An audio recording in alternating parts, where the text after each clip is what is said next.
I got something from the lawyers to play. Then I'll do the intro, and then we'll get moving. I just gotta say, Eros and Isis, I'm so glad you guys are back. Good to be here with you guys, man. It was great. So yeah, fun. this is the first episode I've been on with you guys, so I'm very excited. Good to be here with you guys. It depends how excited Randy gets. We'll see. What kind of excited is it? what kind is it tonight? Oh, yeah.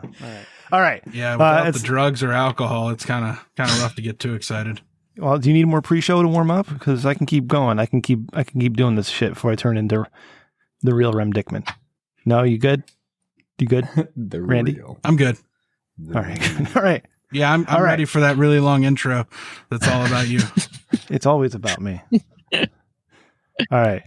I hope you guys can hear this. All right. So this one's from the lawyer.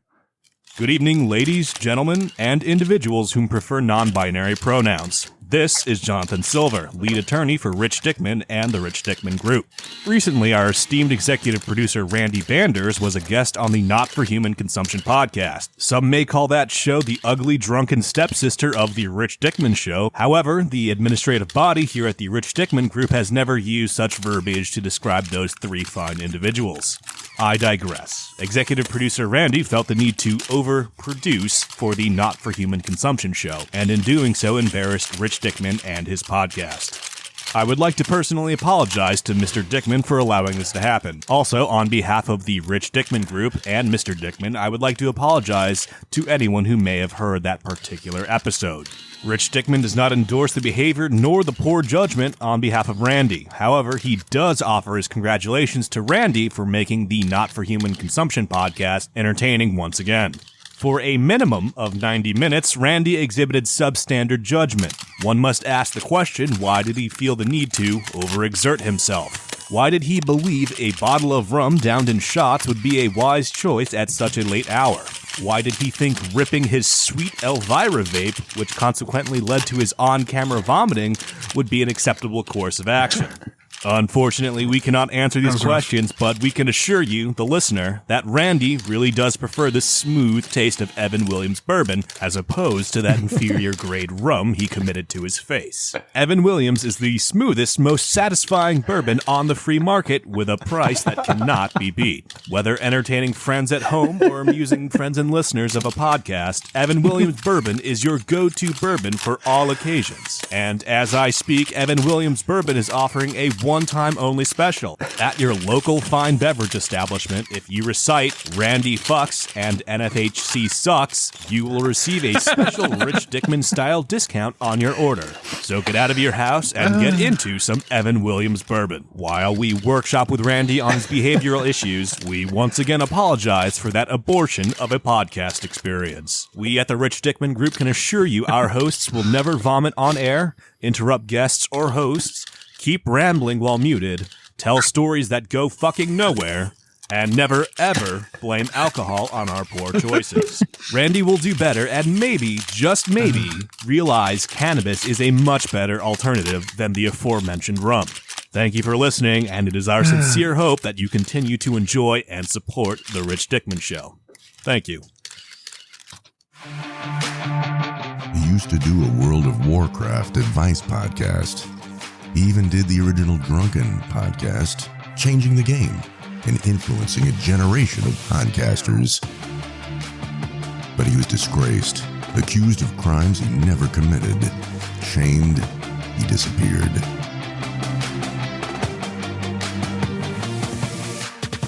By the grace and generosity of Mr. Rich Dickman, he was raised again.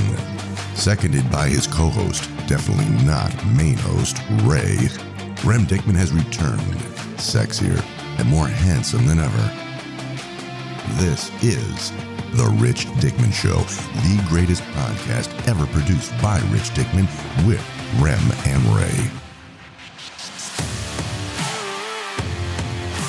Featuring executive producer Randy, producer Ryan, Maddie from Australia, hot drummer News Babe, and Svenson.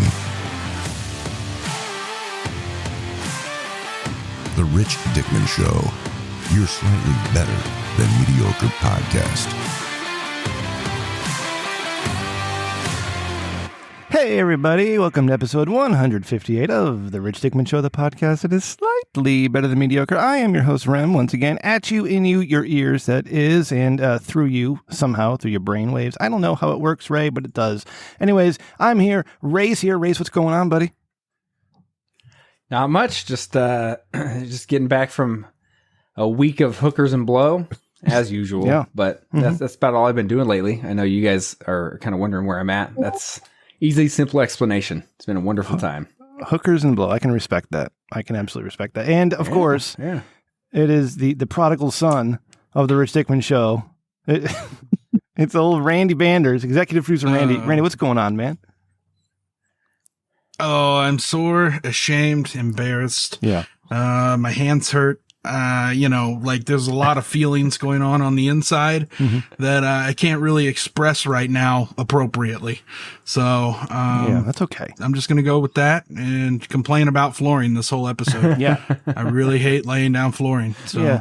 that's going to be me this whole episode. So Just remember to express your feelings responsibly tonight, okay? Because we do have guests. All right. Very excited. It has been, we've had them on several times, but it's actually been 100 episodes exactly since their first appearance, right? Do you remember that? Episode 58 with Eros and Isis of the Priory Society. Eros and Isis, good evening. Hello, and welcome back to the Rich Dickman Show. Hey, guys. Let's fuck. Hell yeah. Hell yeah. Yeah. Let's get right into it. Hell yeah. It's good to be back here with you guys. Always a pleasure to have you back. Ray's excited because we've got some developments in Ray's life that you two might be interested in, and we have to explore Randy's appearance on that other podcast this evening, and we'll shoot the bullshit for a little while because it's always Do fun. we have to? Yeah, Really? no, we do. Yeah. We do. I mean, Eros and Isis, have you ever heard a friend of yours throw up on a podcast? No. No, not I yet. can't say that I have. Maybe tonight. Yeah. Yeah, me Maybe either, tonight. because he muted his microphone. It was but a chunk of weed yeah, got in my throat. go ahead. Let's just it's go ahead and terrible. listen to this. Okay, we can hear the host of Not For Human Consumption, Matt, laugh. Anyways, here we go. 22 days. Yeah, that's Randy. Look Don't at do it, that Randy. nut. Oh, Look at that. that looks pretty man, good. I'm so jealous. I'm so jelly.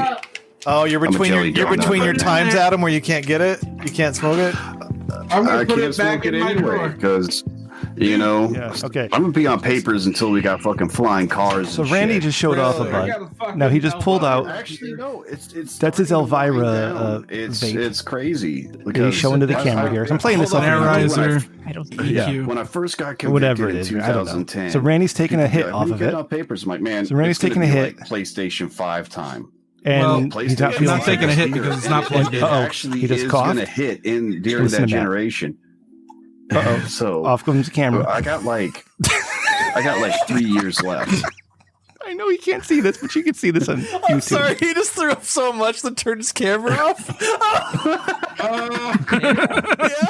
Okay, let me tell you what And I was in happened. a wife beater. Let me Why did you explain. turn your mic off? Why did? My mic is on. Let me explain, Adam from Houston. I inhaled on that fucking my fucking Elvira, and I got chunky. I was already fucked. You want me to stop it, Randy? And it fucking made me throw up. Oh no. I need help now. Okay. That is not even the worst of it. All right. Ray, I'm sorry, Eros and Isis. I just have to get this out of the way. We're going to focus the rest of the show on you. I promise. Because you guys are much more fun. But as the show went on, that's an hour and 20 minutes into Randy's appearance on Not For Human Consumption. I still remember that. Like Yeah. I remembered that the next day. Okay. Not the second half though. You can almost tune into any point of this show and listen to Randy doing something crazy if he's not muted. Let's see. I don't know. I just fast forwarded to 2 hours, 9 minutes here. I know it's a No, they're listening to voicemails. So anyways, Randy. What the hell, man? Well, what had happened was I started taking shots, and as I took more shots, my inhibitions were lowered, so I took more shots. Not having the Coca-Cola to mix with it because I stopped drinking soda kind of took the governor out. Like it just made me go off the crazy train. So I may have overconsumed I would say. Yeah. Yes. And apparently all I could remember, the only joke I could remember to tell when I was that fucked up was, hey, that dude fucks. Because I said that 39 times. Randy fucks, NFHC sucks. But they took good care of you. Matt muted you when he needed to and turned your volume down throughout most of the second half of the show. And it was fun to see the pain on Dylan's face, as annoyed as he was and bothered by your behavior. That was great. So thank you for that. All right. Do you want to offer any apologies to anybody or to me or whatever? Yeah, everyone involved, just know that I'm truly ashamed of my actions, and that exists on the internet for the rest of my life. One day my daughter will probably find that, and I'll have to explain this is a good case study as to why you should not drink a whole bottle of rum in one sitting. No matter they invited me on out of nowhere because Dylan couldn't connect, and I was like, shit, I got to start drinking. So I just started downing the shots, and it just kind of happened. At least I didn't get so drunk that I started giving a Cuban sermon. I've done that before, and that's not a good look. When I start quoting the Bible, yeah, I regret some of my actions, but you know what? Can't change the past. So I'm going to leave it there. I'm going to leave it there. And if you want to see that, it's on youtube.com. Search for NFHC. And you can see me embarrass myself for 3 hours. How long was it before Kristen started talking to you again? Like the next day, because she blacked out too. Saint. So, Oh, really? Wow. Well, she's a saint. Yeah, she blacked out 2 hours before me. So I just want to say, and I stayed up till 5:30, 6 o'clock in the morning, just typing in all their different Discord channels. I woke up to 13 text messages from you. Jesus Christ. But anyways, hey, Randy, you know what? You made me laugh, and thank you. The rehab pamphlet will be in the mail, and the lawyers will be in touch with you. All right. Okay. So Eros and Isis, thank you guys so much for coming on tonight. And I got to say, because I was thinking about this while I was taking a shower earlier this evening, that it must be so nice to be a husband and wife team that does a podcast together. Because you know what, Eros, you're like, hey, honey, can you tweet out that link for me? Yeah, sure, no problem, babe. I got it. Or Isis says, Eros, hey, Eros, what do you got for show notes? Show notes all set? And then, or whoever's editing, you say, hey, would you mind, listening to this track real quick? Is there any extra noise? Right? What I'm saying is, Eros and Isis, is that you're together, you're partners, right? You're great co-hosts together, and you can count on each other all the time to get something done. Whereas he's taking a dig at me and Randy. I got one guy who just fucking disappears. Okay, like he edited 3 shows in a row because I was on vacation. Then he thinks his job's done. And he just takes off. I haven't had a new bumper in weeks. I mean, he did months. a really good job, but yeah. And then I have another guy. I'm like, hey, Randy, can you get some notes done for me? And Randy's like, I'm building a floor. Like, what the fuck, Randy? What are you doing building a floor? Like, that's not my business or my job. I should not be building a floor. I don't have the build. Exactly. There's that. All right. And then he goes on another podcast. And then, you know what he did to me, Eros and Isis? He threw me under the bus and made fun of me in front of my friends. Like, I don't appreciate that one bit. So, what I'm saying. If it makes you feel any better, Rim, I don't remember doing it. Okay. That does make me feel better. But it must be awesome to work on this project together and be so creative, and bringing your life out into the open, in the public for all that. So, yeah, I wanted you guys to know that. We appreciate that. Thank you. Actually, my wife does a lot of the work. But she is the draw in the lifestyle. So she's the one that helps me get laid. Yeah. So I have to, when she delegates anything to me, I'm on it because I get permission to have sex with other women and she helps me get them. Right? I pull the chicks in, dude. Yeah. She pulls the chicks in, fine ones too. Like nice, right? Like I know what you like. You know my yeah, of course. She has to be alive and warm. Kind of warm. Yeah. Yes. I mean, I don't care. She maybe doesn't want to struggle too much, She's of legal age. At least close. Junior college at the least. Right. Just don't ask questions, I guess, right? Don't ask questions. But that's basically what I do for Ray. All right. I mean, I got Ray laid. I think he got married because when did you get married? I'm sure I had something to do with that. Yeah. 2010. Oh, all right. So it was before. So, these two gentlemen were like fans of mine when I was a world famous podcaster many years ago. And I changed both of their lives. In fact, I could say I saved both of their lives. All right. I can say that confidently. Yeah. And this is the thanks I get. Like I bring them on the podcast with me, and here I am stuck doing all this work. And I got one guy throwing up on another podcast. Now, he won't even throw up on my podcast. He knows I find throwing up hilarious, and he won't do it on my show. So whatever. So what's going on with you guys now? What's happening? What's new with the Priory Society, and what's new with Eros and Isis? We haven't talked in a while. It's been a while. I want to know if you've made any progress with Ray's wife. Right. I know you were trying to get them to open up a little bit, kind of get them to maybe get a little freaky, dip their toes in the water, enjoy the lifestyle. Ray's wife gave us a sexy description on how to eat Oreos several weeks ago, and here's the big news. Okay, you two, Ray and his wife and their kids, but no one needs to know about that, are going to Vegas next week. Is that next week, Ray? Yep. Yeah. Yep. Friday through Monday. They're ready to mingle, and if you guys are in town, let's hook that up. Let's get going.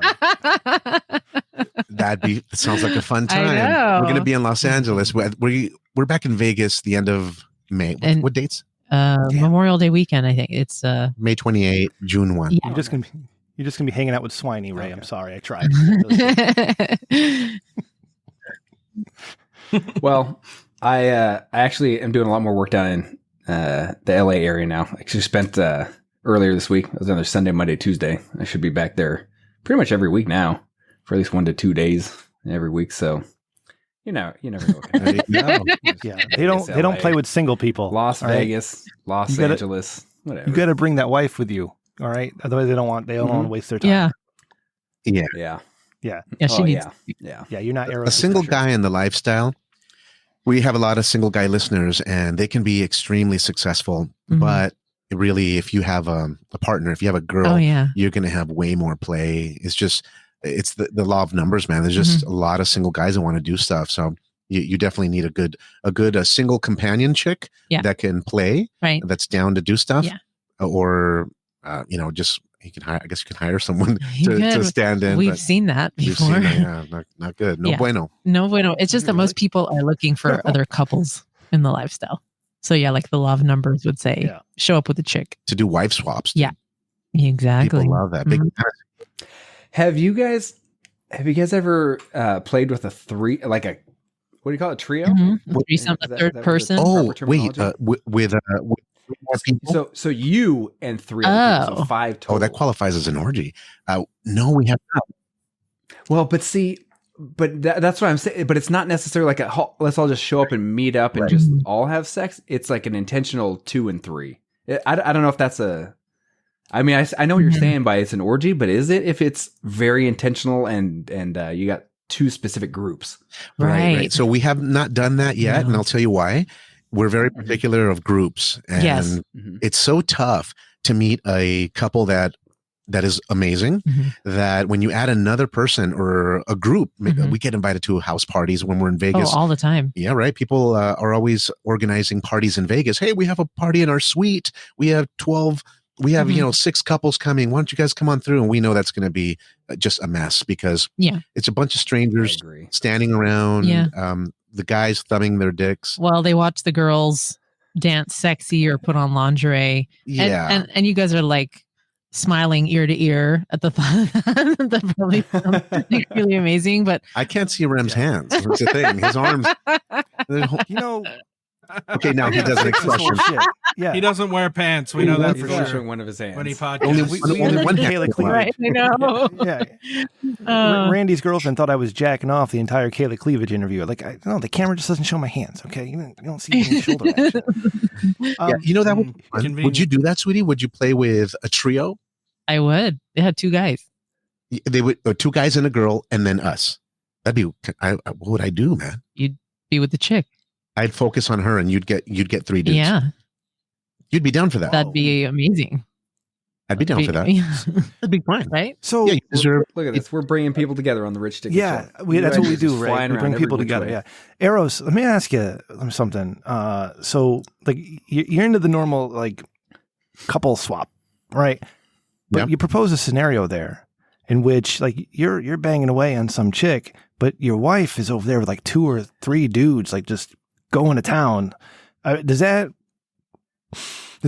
pose any like mental issues? Like I'm like, like maybe I could deal with my wife like banging another guy while I was fucking another girl, but I don't know if I could deal with 2 guys on top of her like going crazy. I would feel weird. I feel overprotective, I think. Yeah, no, I understand that. I understand that. It is a little bit weird. I mean, when I think about it, I'm thinking, well, how fair is that? I have one girl, right, that I'm swapping with.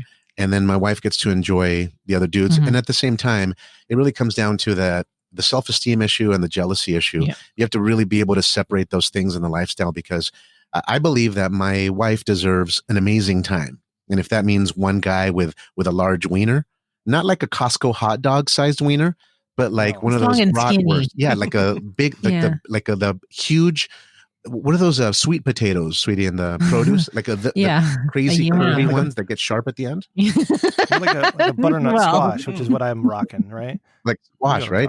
So if like butternut squash, if she can enjoy a couple guys, then that's great. So let's bring in another dynamic for those of you that are considering the lifestyle, or maybe you fantasize about it from time to time, having sex with other people other than your spouse.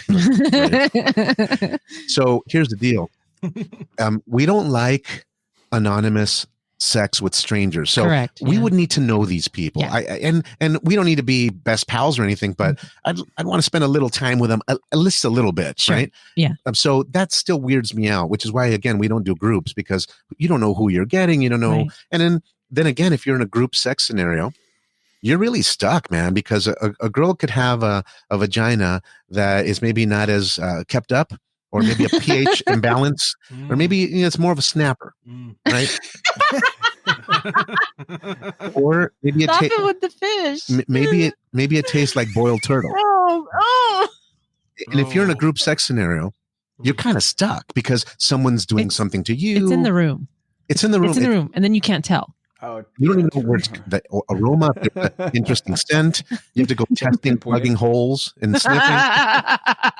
So, detective work, right? It's tough, man. And again, the clubs are amazing. The swing clubs are great. Yeah, but when they have big rooms in swing clubs, they're starting to open up big playrooms. Yeah, and then you start playing with your own partner. Then another couple starts playing nearby, and pretty soon you kind of start commingling funds and putting together a market analysis with a Fibonacci sequences. You know what I mean? No, you start doing stuff together. Well, people start gravitating towards each other, and then hands start reaching out because you're in the moment, and people want to feel sexy and be touched. And then all of a sudden, there's some hand on you. You're like, well, whose hand is that? And where's my wallet? And exactly. And then my gator shoes. Yeah, right. Yeah. I can't relax in that kind of setting, in that scenario. One time I wanted to finger you. Yes. She entered the playroom. You were sucking me off. It was just you and me on the bed. It was, and this girl, she walked in, licked her fingers, and went straight to your vagina. And you were bent over,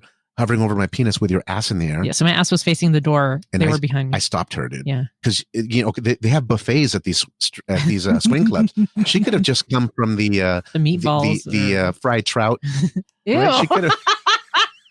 She could have just come from the Cioppino seafood stew. God. And you know what I'm saying? I don't know if she washed her hands. No, she just licked them. That's almost weird. I think Rem where has her mouth. I think Rem or Ray have a question. Okay, sorry. I was at a friend's house the other day, and they had this super insane hot sauce, and I was telling them how when I was younger, I was at a buddy's house. I was like 10 years old, cutting up habaneros and trying to eat them because we thought that was fun. And then you rub your eye, and you're like, "Oh my God, I want to kill myself!" And you literally have your eye under the faucet running water. Well, kind of the same thing. Like you get some eating some spice, and then you go and you stick your fingers in there, and then you're like, "Oh my God, my vagina's on fire." She could have been eating Cheetos or something, hot Cheetos. Yeah, exactly. You eat a whole bag of flaming hot Cheetos, and then you go and flaming hot Funyuns. Super uncomfortable. Those are great. Eros, you said the swing clubs of an STD. You might think you have an STD, but so it's just burning. Like, come on. She was eating the hot wings. Flaming hot Cheetos. It's just that weird red dust they put on that shit. Eros, you said the swinging clubs are starting to open again. So what's that like? People in masks just fucking each other, or the masks come off? Is it like a restaurant where you can sit down and take your mask off, or you got to leave them on all the time? Or do you have any insight to this? While you're eating. Take your mask off. Depending on the size of the penis, the women will have to rip a certain hole size. Yeah. Small one, or large hole, For me, yeah, and the guys makes sense. guys that are insecure, they look over and they're like, "Oh man, that was a really big hole in that mask. I'm going to find someone that had a smaller hole, so I feel better about myself." Yeah. So here's how the strip club situation is going to work.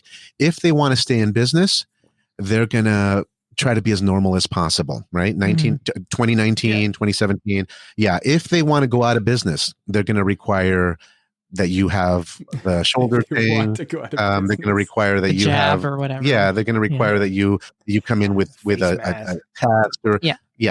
Plexiglass between you and the girl. Yeah. Please. Yeah. There, from what I've heard, a couple of clubs opened up just last weekend. Mm-hmm. We were in Vegas for that, but we didn't go to any clubs, but they were trying to treat it as normal as possible. So you wear a mask while you're in line. Once you're inside, it's kind of like those restaurants, right? You must wear your mask until you have a drink in front of you. And then any virus disappears apparently. And then you can take it off. At the clubs, once you pay, you're good. You enter, you dance, everything's good. Back to normal. It's a private event. Nice. Shit, I had another thing and I don't remember now. Fuck, I was thinking about. Well, I just got this whole thing in my head. Maybe, what's it like? Tell them, sweetie, the typical scene at a swing club. So a typical like swing club or lifestyle club will be bring your own booze. So people will come waiting in line to get in, check in with a bunch of tote bags. Like they'll bring their bottles with them, maybe a change of outfit because ladies like to dress sexy. So they may wear like a coat or a dress in line. And then once they get inside, they'll change into some lingerie or the theme outfit for the night. Cause there's usually a theme for the evening. Schoolgirl, naughty nurse, and secretary. Exactly. So you wait in line, you pay your cover to get in. Usually about $70 if you get there per early. Couple. That's for the couple. Yeah. And if you get there late, usually it's around $80. Yeah. This is one fee for the night. Right. And these clubs are open late till maybe 5 a.m, some of them. Yeah, exactly. So 5 a.m. or 3 a.m. on a Saturday or a Friday. Yep. Yeah. And so once you check in, there's an area of lockers. So most people will put their stuff away in a locker that they don't need. And then they go put their bottles at the bar. You get your tag, you have a wristband with a number on it. And then all your bottles are labeled with the same number. So when you go to the bar to get your drinks, you just show your wristband. They pull your number bottles. Your own bottles, and you can just get refills all night. And they provide mixers like sodas, tonic, club soda. And so a lot of times people will congregate around the bar and they'll get to know each other and chat. But the rest of the club, there's a DJ, a dance floor, sitting areas, and then there are dedicated play areas. Right. And that could be upstairs, downstairs. It just depends on the layout of the club. But most of the playrooms are set up with one big bed or like a tier of beds that, 3 different tiers or sexy lighting. Yeah, for sure. It's reds, blues, exactly. Purples. It's dark. Yeah. Sensual. Yeah. And they usually, they'll have condoms and towels and stuff laid out. Yeah. But of course, you got to bring your own. For the people that choose to use them. Right. And some of them have private playrooms where you can lock the door and just, you and another couple or whatever your play. Which is our favorite. Yes. Some people like to show off. If you have a very large wiener and you have a hot girl and you don't want anyone else to touch her because you're, insecure, or maybe you're just an exhibitionist. Sure. Then you give shows to people, right? You perform and people love that. So there's that going on. Yeah. We like privacy. We do. Yeah. Because most of the evening, people will take a break from the dance floor, walk through the playrooms to kind of see what's going on. And people are just, they're having sex all night. All over the place. All over the place. You can smell it, dude. Oh yeah. You can smell the sex. And it's not always bad, but you're aware of it. Yeah. Every once in a while you walk into a playroom and I think, okay, that's bacterial vaginosis in there. And I don't know which one it is. Exactly. It's one of them. That's a technical term, yeah. Yeah, exactly. One of them. And sweetie, tell them the dominant scent of bacterial vaginosis. Well, you mentioned it before, snapper. Like fish. Fish. No, it smells fishy. And that's wrong. Randy. That's unhealthy. People say, oh, God, it smells like pussy, or that tastes like pussy. I'm like, no, pussy should be neutral. Yes.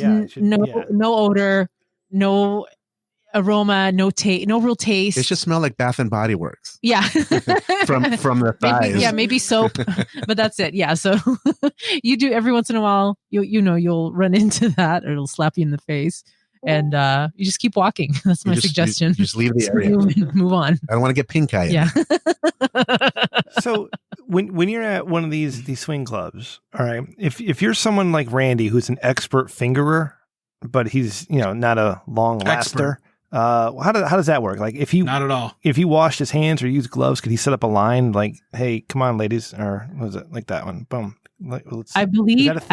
Shocker. He could. I believe he could. We've seen that. Yeah. When guys are good at making women squirt, Yes. especially, and what they do is, they take the two fingers, right? I think we talked about this in one of the shows where they take the middle finger and the other, and they start doing that up and down, forward, like jackhammer motion. Yeah, if you're good at making women squirt, you will have a line. Absolutely. Because especially if you're respectful in terms of like, you're not trying to also do all kinds of other weird stuff with your other hand, right? If you're like just a nice dude and you're just doing your thing and then they squirt and you're like, okay, great. Oh, and then it'll be great.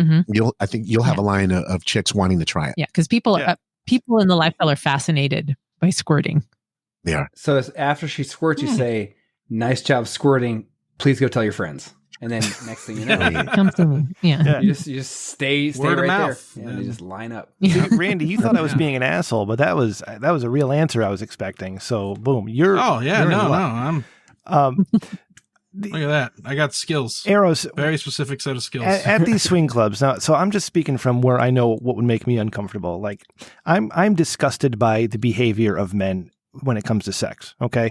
Because you see a lot of these things, these HBO shows, and you see these old dudes walking around acting like assholes with their dicks hanging out, and it's just kind of gross how they walk around and kind of treat some of these girls.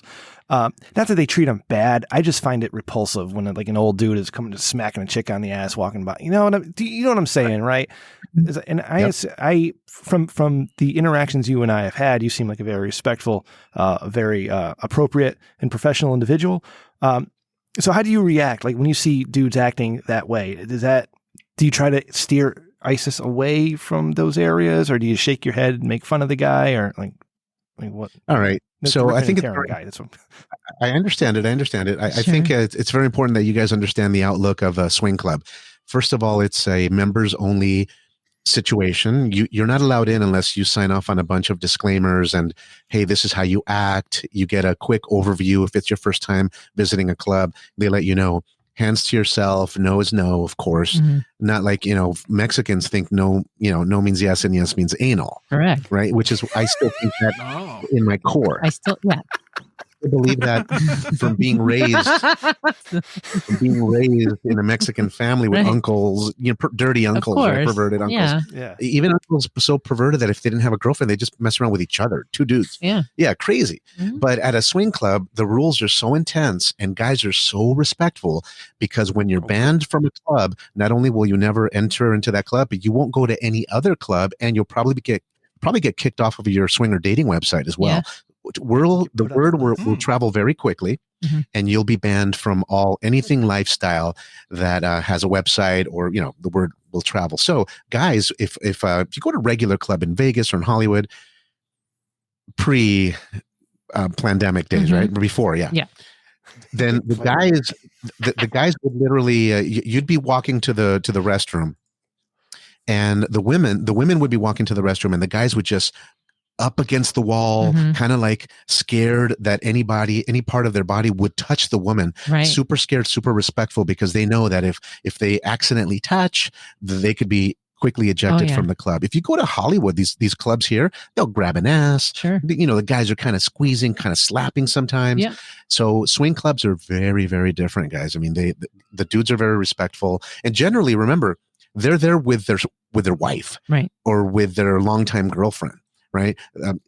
Some clubs do allow single males to enter, but those single males know it's a privilege, so they're not going to play around. Very respectful in there, guys. If you watch it in person, you'll see, and you'll say to yourself, "Oh, damn, those guys are." They ask permission. They don't touch ever. Sweetie, you have the same experience, right? Oh, absolutely. Yeah, you have far more chance of being groped or grabbed or pinched at a regular club, what we call vanilla club, or on a podcast. Oh, no. Here.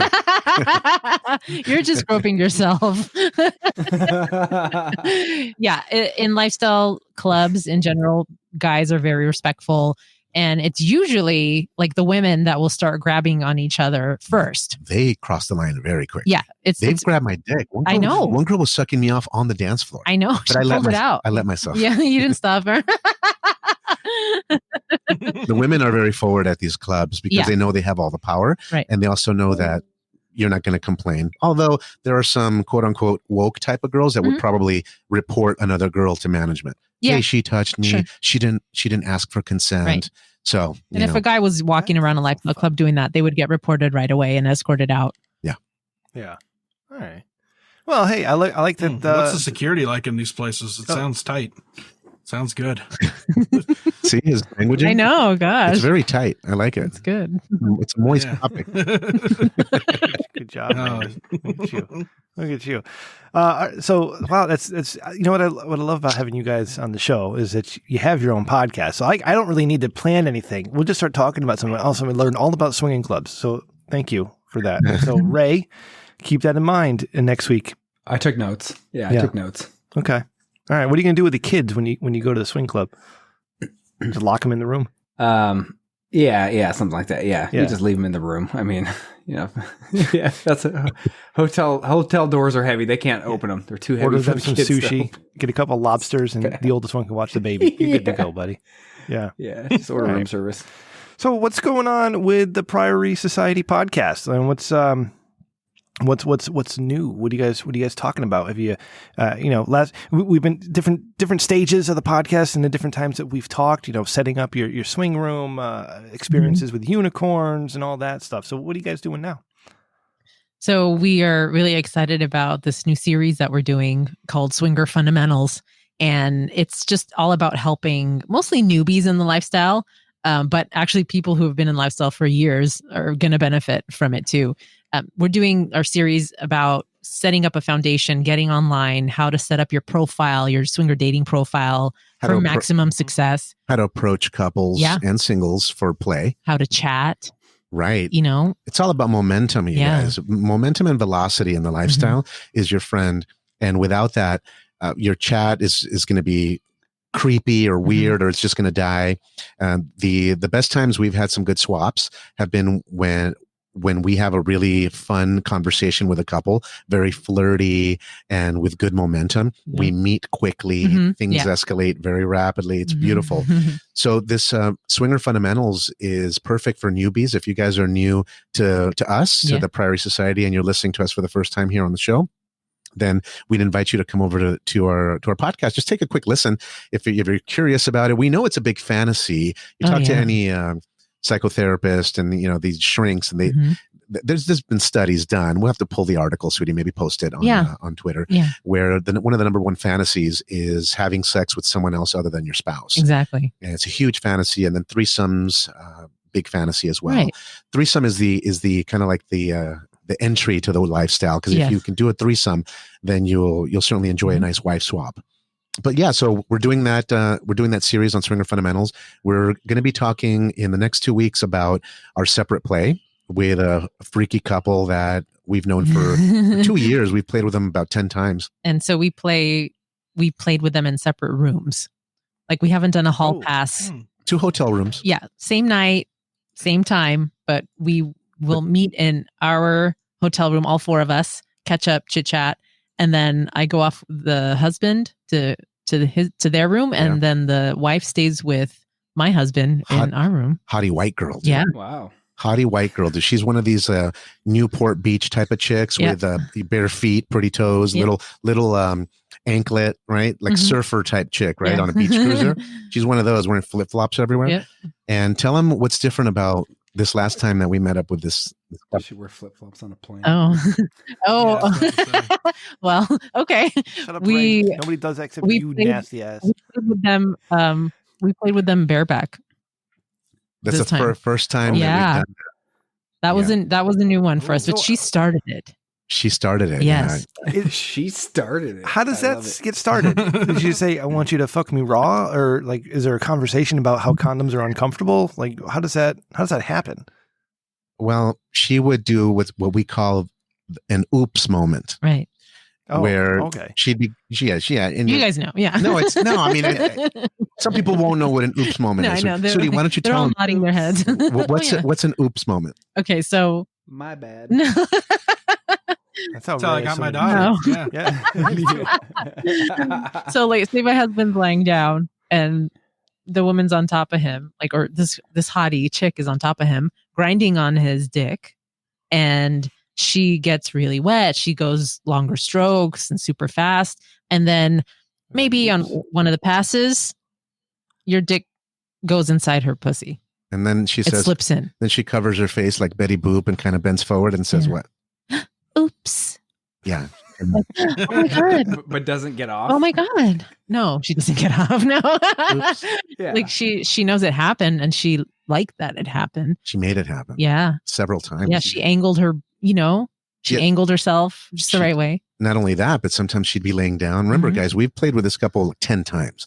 We know them very well. And that's why we let it happen this way. We planned it. And then they're in the medical field. Okay. So they're very paranoid about their health. So are we, super freaky, healthy. You guys know we have our concierge doc that takes care of us, checks our constantly monitoring, every couple of 3 months or so, he does our blood labs and it does everything. Not just testing for STD type things, but mostly testing for optimal health, anti-aging, liver function, testosterone levels, vitamin levels, blah, blah, blah, all that stuff. So awesome. I'm in the wrong goddamn line of work. I'm sorry. Go ahead. No, it's good because, that's what got us started in the lifestyle, guys. That's what got us super horny. Our concierge doc, man, because I was like crying at Super Bowl commercials because my testosterone was low. Yeah. And I'm going through that right now. Dude. I'm applying the testosterone. So yeah, no, it's a little bit of a trip. Yeah.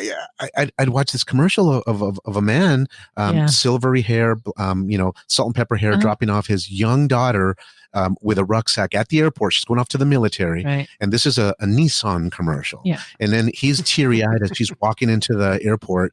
And she turns around and I'm over here. My eyes are watering. And so this was 3 years ago. We went to our doc and he put us on testosterone replacement therapy. Yeah. And I had low T. My lady also had low testosterone. Yeah. You got really horny after that. Oh, right away. He put us on vitamin D, K, all kinds everything. Of supplements. Yeah. Anything you could think of that you might have been deficient in because, he did full blood labs, 7 pages worth of results. And then put us on a food plan, blah, blah, blah. We both got super horny. My wife especially. Huge, right? I did. I know. You'd be rubbing your crotch on the couch. I know. That's what I was saying. I started I'd be sitting down and just start rocking back and forth on the couch. I'm like, oh, this feels good. You were just horny all the time. All the time. Yeah. When I got a motorcycle. Right. Oops. Isis, I tried explaining.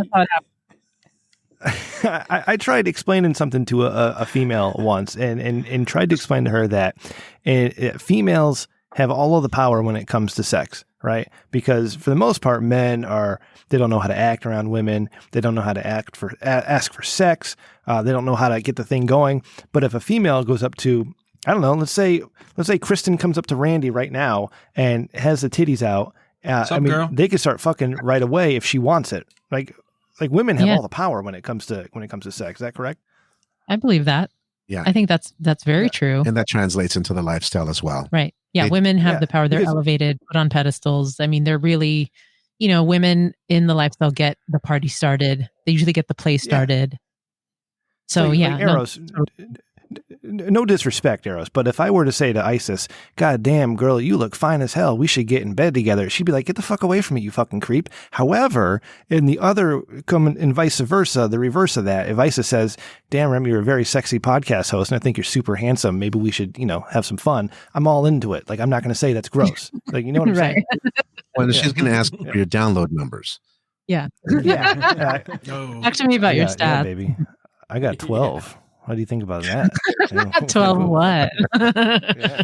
12 whole downloads. Right? 12 lifetime downloads and 150 episodes. That's awesome. Back when I was World of Warcraft podcasting, we used to 9 get of them are me. 3,000 to 5,000. Now I get 12. What do you think about that? Oh my God. That's awesome. We aspire to have the same stats someday. Nice. We'd get along just fine. Yeah.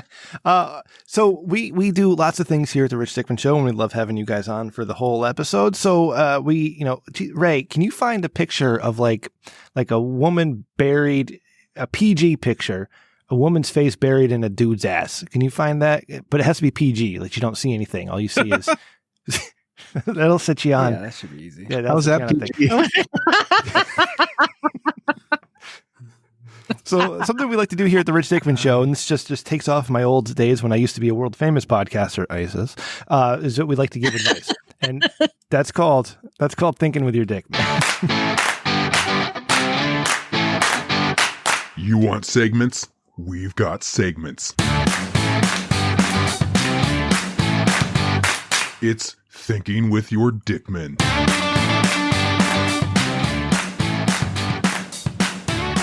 All right, Ray, the one highlighted. I think we can do that one tonight. That was sent in to us. I mean, they're all sent in to us. They're all of them. But what I'm saying, I just got it. That's what I'm saying. Yeah. I just got it in an email just minutes ago. Hot off the presses. Yeah. So this person is there. Oh, I guess I could say their name here. They didn't get it at the beginning. Jenna writes in. Jenna Tools. The cicadas are coming. Guys, Cicadas. I'm terrified of bugs. Cicadas, you dumbass. Cicadas, I thought Ray. you were Mexican. Come on. Jesus. That's not how you say that. He married Eros, back me Mexican. up on this. Yeah, he married into the Mexican family, Eros. Yeah. Cicada. All right. Cicadas. I'm wrong. Well, yeah. Don't ask me to say it with any sort of an accent. I'll butcher that so bad. Guys, I am terrified of bugs, especially bugs that fly like fuck dat. I live in an area where the cicadas are definitely coming. I live here my whole life, and I was alive, unfortunately, last time they were around. The only good thing is that I was blacked out. Wait, this is so hard to read. The only good thing is that I think I blacked out all memory of cicadas because I was terrified the whole time. But there's so many capitals. I can't. This is so hard to read. It's like a teenage girl wrote this. Yeah. Yeah. But now I'm not sure how the fuck I'm supposed to survive this shit. Y'all, I even have a kid, like a tiny one, but old enough to understand, is about to witness this BS that's about to go down. I'm not ready for this. I'm going to have to keep my shit together so I don't scar my child for life. The fuck? I can't say it like that. So my question is, do you know the Muffin Man? Just kidding. How do I survive? Sincerely, Jenna Tools. Well, this one's easy, but I'm going to go ahead and let our guest, Eros and Isis, give it a crack at the answer here. How does Jenna Tools survive this cicada invasion? My husband's looking at me like you were listening. I pointed to my wife because she was attentive. I'm like, I was looking at the price of XRP and the price of XLM and Bitcoin right now. Sorry. It was hard to follow. Like, wait, where this person? And I was reading it. This person is writing to you guys asking for your advice. We answer all sorts of advice questions, Isis. That's what we do here. People write to us with their problems, and we had a guy. He got trapped in his bedroom because his roommates put a whole bunch of bottles, 1 liter soda bottles filled with water, upside down in his room, and if he moved, he would drown because there was so much. We had to get him to the door. That's what I'm saying. Oh so God. yeah, no. Yeah. Oh, that's crazy. Yeah. So I also I found out that cicada is cigarra, la cigarra, like cigar. Oh. That's how you would say it in Did you Spanish. hear that, Ray? Yeah. So that's your answer. Smoke them. Smoke them and Catch them. You run like hell. Hey, I wonder if it works like bees, where you can actually either smoke a cigar. Right, And I was going to say that. The smoke will keep them away. Yeah. I wonder if that works. Create a big smoke cloud around you, and that'll act like a bubble.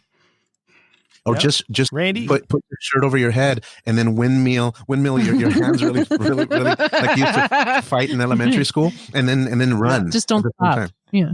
Just like that Simpsons episode. Randy, do you have advice for cicadas? You used to live in West Virginia. Yeah, and I live in Ohio now, and they're totally going to fuck us up here in a few weeks. Yeah. My advice is cover yourself in a net, like with a thin netting everywhere you go. Just wear that net and a hat, and you should be fine. Good advice. They're not going to be able to get at you that way. Yeah, there you go. Worst case scenario, get some Raid from Lowe's. They sell it in bulk, and just spray them motherfuckers down. Yeah. Okay. I think Ray, do you have a cicada problem in California where you are, up in North Cali? Or Jefferson? Not that I'm aware of. State of Jefferson, I'm trying to look them up right now because how have I never heard of these things? But apparently it's terrible. Like the same family as a grasshopper. What, you guys are afraid of grasshoppers? Like what the hell? Who said you guys? This is a person who wrote to us looking for advice, Ray. You need to take this shit serious. This is why we only have 12 listeners. Question. We're afraid of grasshoppers? Is that really what it is? Okay. Ray, if you're just going to be an asshole, maybe you just... Because I'm trying to figure out if that's actually the situation. These aren't like some superpowered... These are really big grasshoppers. Okay, so like... You get yourself only come out like every 8 years. You're a big shot. Jesus Christ. Yeah, so it's kind of like, okay, am I afraid of bees? Like, kind of, not really. Like, it stings you and you're like, that really hurt. Maybe you're allergic and you swell up or you need to go to the doctor. But like, killer bees? Oh, shit. Like, let me get the fuck out of here. Murder So hornets. cicada, it's like grasshoppers and cicadas. No, not the same thing. So, pretty much just, I don't really have any good advice. Grow up. Wow. Okay. These things fly, Ray. Yeah, that's fucked up, Ray. That's goddamn. Like, you don't even take now this you have shit 11 seriously listeners. Yeah. Yeah. Jenna Tools. This person just died to cicadas. Yeah. The answer is fire. How? Everybody was correct here. Fire. Yes. All right. Just set everything on fire. Your lawn, the wetlands around your lawn, your house. Just set it all on fire and start over, and you'll be fine. Thank you. Or move. All right. Yeah, commit insurance fraud to get around cicadas. Yeah. That's the way to go, Rim. I mean, I'm glad we're advocating for more insurance fraud on this podcast. Or as Isis said, move. You can move to a shitty place like Connecticut, and even though it's run by Democrats and taxes are through the roof and everything sucks here, at least there's no cicadas. So you got that. Yeah. Same with California. Mm-hmm. Okay. Thank you, Eros and Isis, for your advice there. That was wonderful. Eros, I am also looking at the price of Bitcoin as well. I bought at the first dip, and I didn't buy at the second dip, and I'm waiting for that dip to not dip, and thinking we're getting there. So, hell yeah, brother. I got we dip. For all of your listeners that may be into crypto, it's going to be very fun the next few months. It's what we call alt season. Anything but Bitcoin, all the other coins, they're especially the top 10, top 20 coins should be going. What do they say, sweetie? To the moon. To the moon, baby. Moon Lambo. Yeah. How you feel about Dogecoin? Doge. Okay, so Doge is going to be heavily manipulated up and down because it has no real utility, but people love it and they think it's a lot of fun and it's just a novelty thing. And when Elon Musk tweets about it, it pumps a little bit. And you guys saw my buddy made $80,000 off the shit. Oh, he bought $2,000 worth whenever it was like 0.006 cents. Yeah, fraction of a cent. And now he's just sitting on a went mound. Up to like 40 cents, and then he better do something with it because when it comes back down again, it very well can come back down to 10 cents again or 7 cents or whatever. But it's a lot of fun. But for you listeners that are into crypto, alt season, baby, when Bitcoin dominance drops below that 50%. The money will flow into alts, and I know this is not a Bitcoin podcast, but something that these guys like. Cool. Yeah.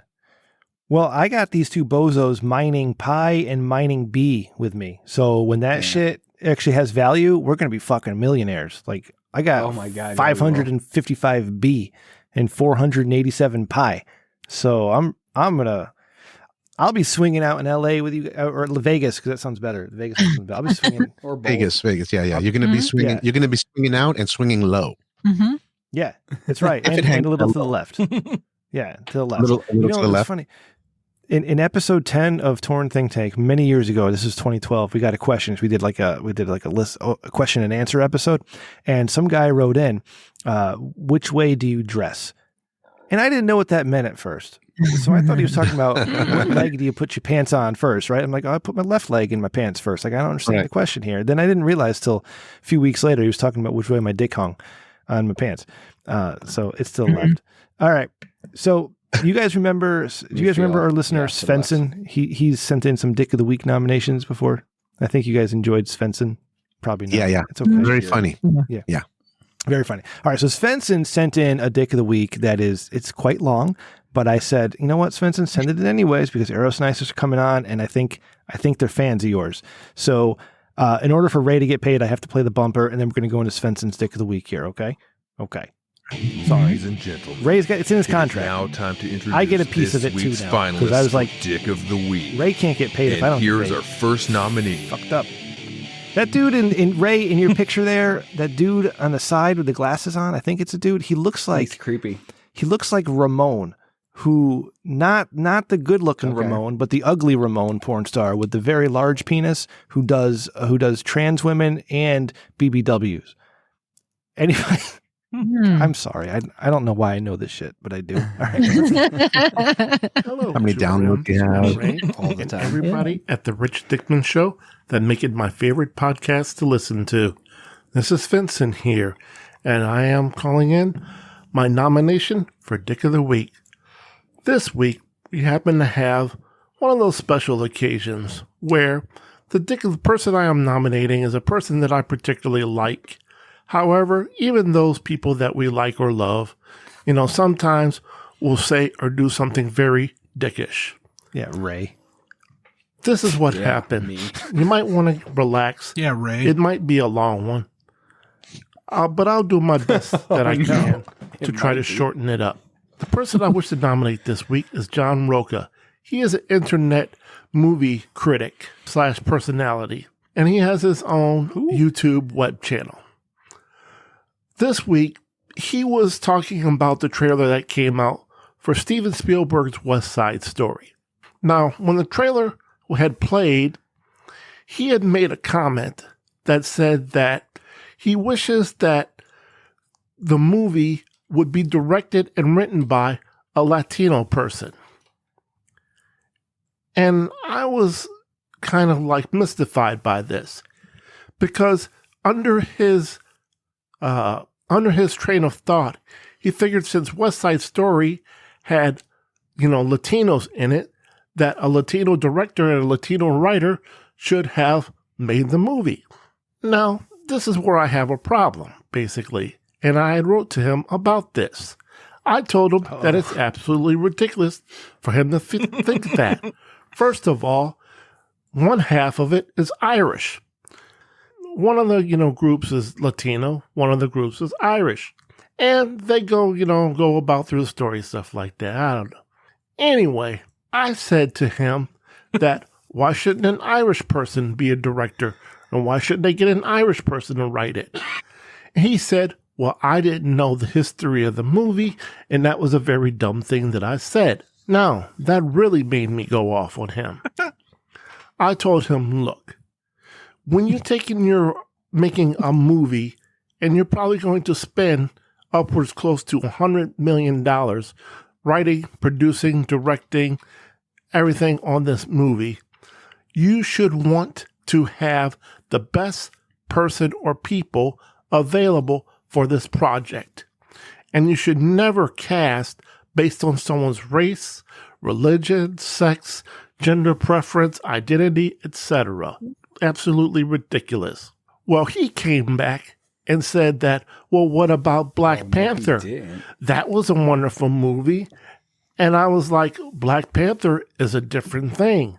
You're talking about a movie talking about a black superhero king who lives in a black country, in a black nation, where there's black people in this black nation.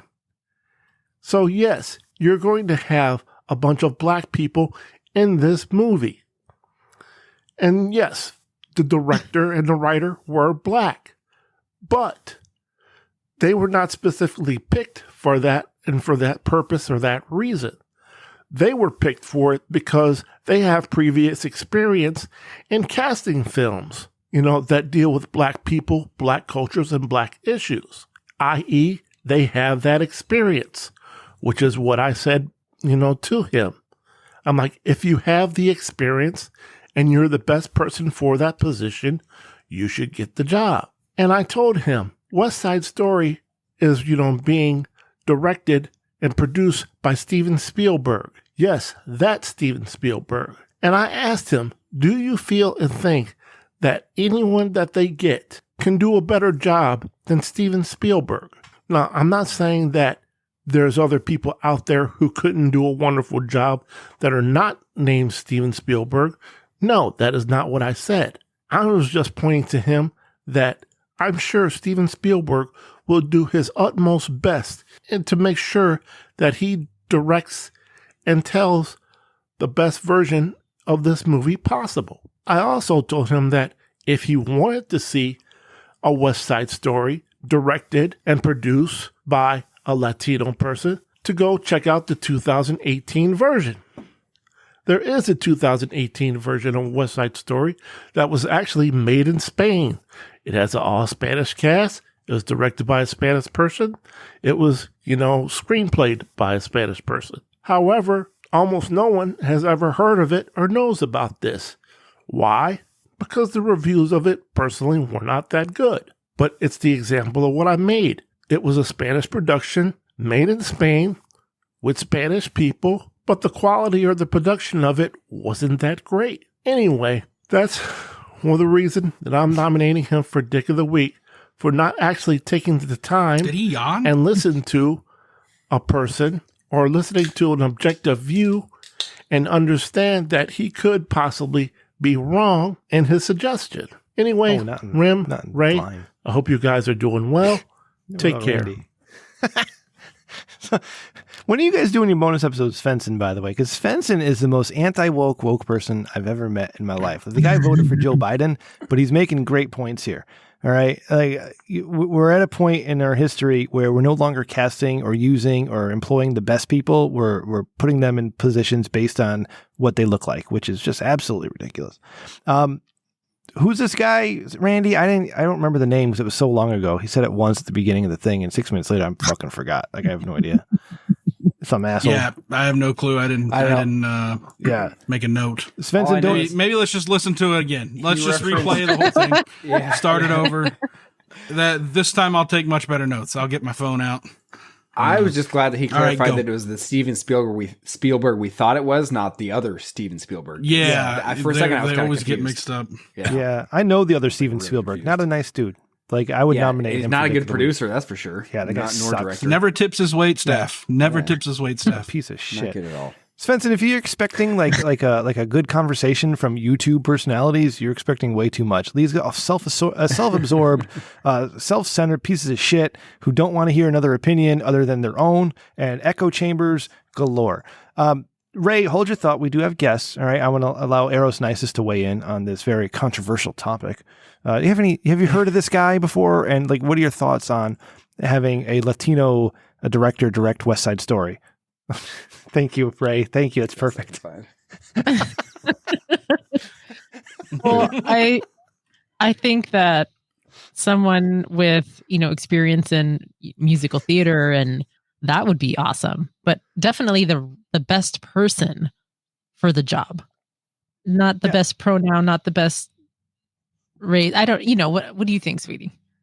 Well, yeah, someone who has been exposed to the arena and someone who understands at least the storyline and the dance numbers, right? Yeah. I mean, it West Side Story, right? Yeah. It's a great show. Do you remember the most beautiful sound I ever heard, Maria, Maria, right? Yes. Good stuff.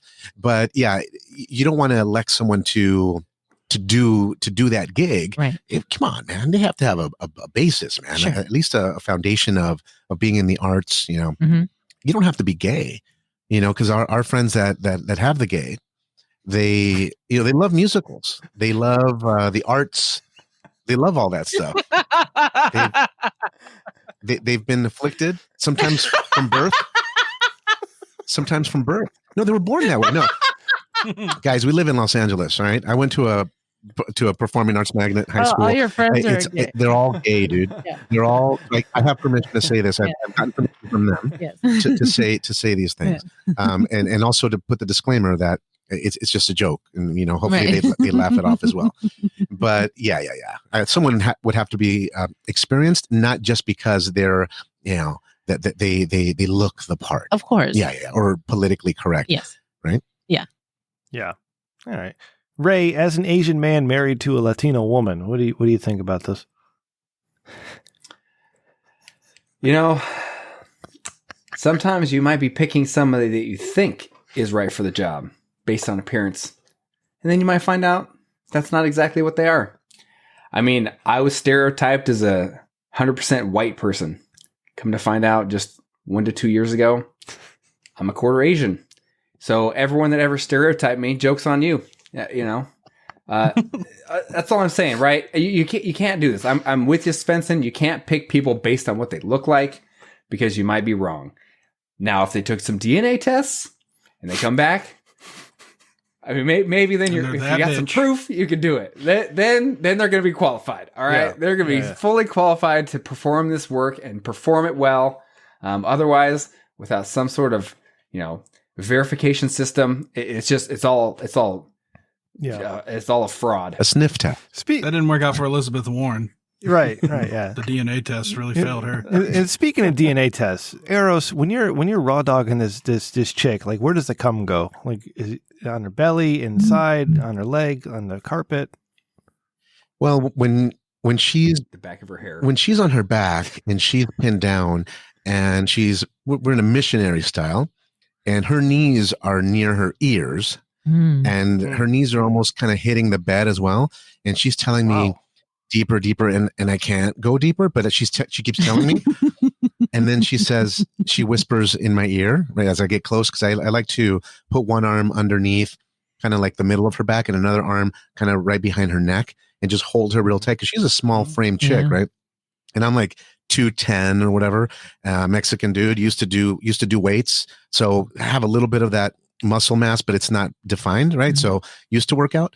And so I'm on her, pinning her down, and I'm driving her probably 6 inches into the mattress, right? Like with every pump. God damn! Holy shit! And when she whispers in my ear, "Come inside me, come inside me," and with a girl voice, sweetie, you do it because you have the pretty voice. Say come inside. Come inside me. Yeah, and she's saying please. And then I ask her, I said, 12 listeners. Do you want it surfacey on the outside, kind of all over the front? Or you want a deep cream pie? No, come deep inside my pussy. She said deep. Yeah. Wow. So she wanted it deep. I had to give it to her deep. So I delivered, made a bank deposit and by direct deposit. Request fulfilled. Yeah. You give her what she wants. Best. A direct injection. Did you get a receipt? Well, she had it all, man. She took it all with her. I had one erased because the thermal, ink with the heat, it just goes away. No, I ended up getting like 3 cream pies that night. Yeah. Jesus Christ. Nice. Three times. 3 of them. Holy shit. I got to get on that testosterone. No other bullshit you're in. I don't mean bullshit in a negative way. I'm just, Isis, same question, but to you, when that's happening, what's going on your end? Oh, in our room. Yeah, and me and my husband. We talked about it. Tell them, sweetie. We spoke about it. Well, so I have a fantasy. Like I actually did want a cream pie, and so that night I got one. She was excited. The entire drive down, she was like, "Yeah, I'm gonna get a cream pie tonight." I mean, we speak about this because we knew it was coming. We knew we wanted to do it, and it wouldn't be fair for one or the other to yes or no, or one not, one yes. So we said, that's what's going to happen. And I was excited for my husband to give it to her, for you to give her a cream pie. For sure. I know she wanted it, and that the thought of that was really hot. Well, you had spoken to her too. Oh yeah, we cleared it with each other. Like we all wanted the same thing. I mean, how does that text exchange go? Like, are you guys texting each other? Is like cream pie, yes, no, YN? Like the ASL we used to do back in the 90s. Y/no. Mostly the conversation was in person. But we knew that we wanted to do it all natural. Yeah. And then the girls got together when we were at the hotel room, and they were just kind of like, where can the guys come? And it was just right. I mean, just I don't know. To make sure we're all on the same page. I mean, we were all totally honest. All kind of together. I mean, it's not like the setting girls of the went rules is like the fucking hottest part of this to me. I don't know why, but I think that's awesome. Like it's Ray, Randy, settle down. It's turning me on a little bit that Isis was talking to another female about setting rules for the husbands, and I don't know why. I don't know why. But Sweetie, tell them the dialogue that happens between you and a girl right before the club sandwich, or right as things are getting heated up. What do you normally say to the girl? So I'll about parameters. I'll approach the girl and I say, "So do you guys have any rules, any hard stops, anything that's just an absolute no?" And then she'll say, "Oh yeah, sure." Most of the time people are pretty simple, where they just say, "Yeah, we play safe." Right. And they wear condoms all around. But you also have to call it how I call a condom. Baby, you hand me my prophylactic. Right. Give me my rubber. Hand me my mitt. Yeah, the love glove. So the girl will say something like, "Yeah, we'll play safe," and that's about it. A lot of times we don't do anal. Yeah. And even though they might do it later, usually not in the beginning. Especially, I mean, look, you're in Vegas. Mm-hmm. You have a Vegas buffet. If you eat one of the low quality buffets, right? You don't want to do anal. Nope. Or Chinese food. No. Yeah. You don't want to Ray all the time. Yeah. Well, that's generally so. They have the conversations about the rules, right? Yes. And then to make light of the situation, this last time we were in Vegas, this really hot couple that met up with us, and of course we used protection, right? Mm-hmm. Yeah. But they hottie too. But they were talking about the rules, and I could tell the girl was kind of getting very chatty. So she was a little bit nervous. Mm-hmm. So she just talking a lot. Yeah. So I'm trying to lighten the mood, and I don't know if I helped, but I said, just one of my rules: I don't eat ass, only because I have a peanut allergy, and you never know.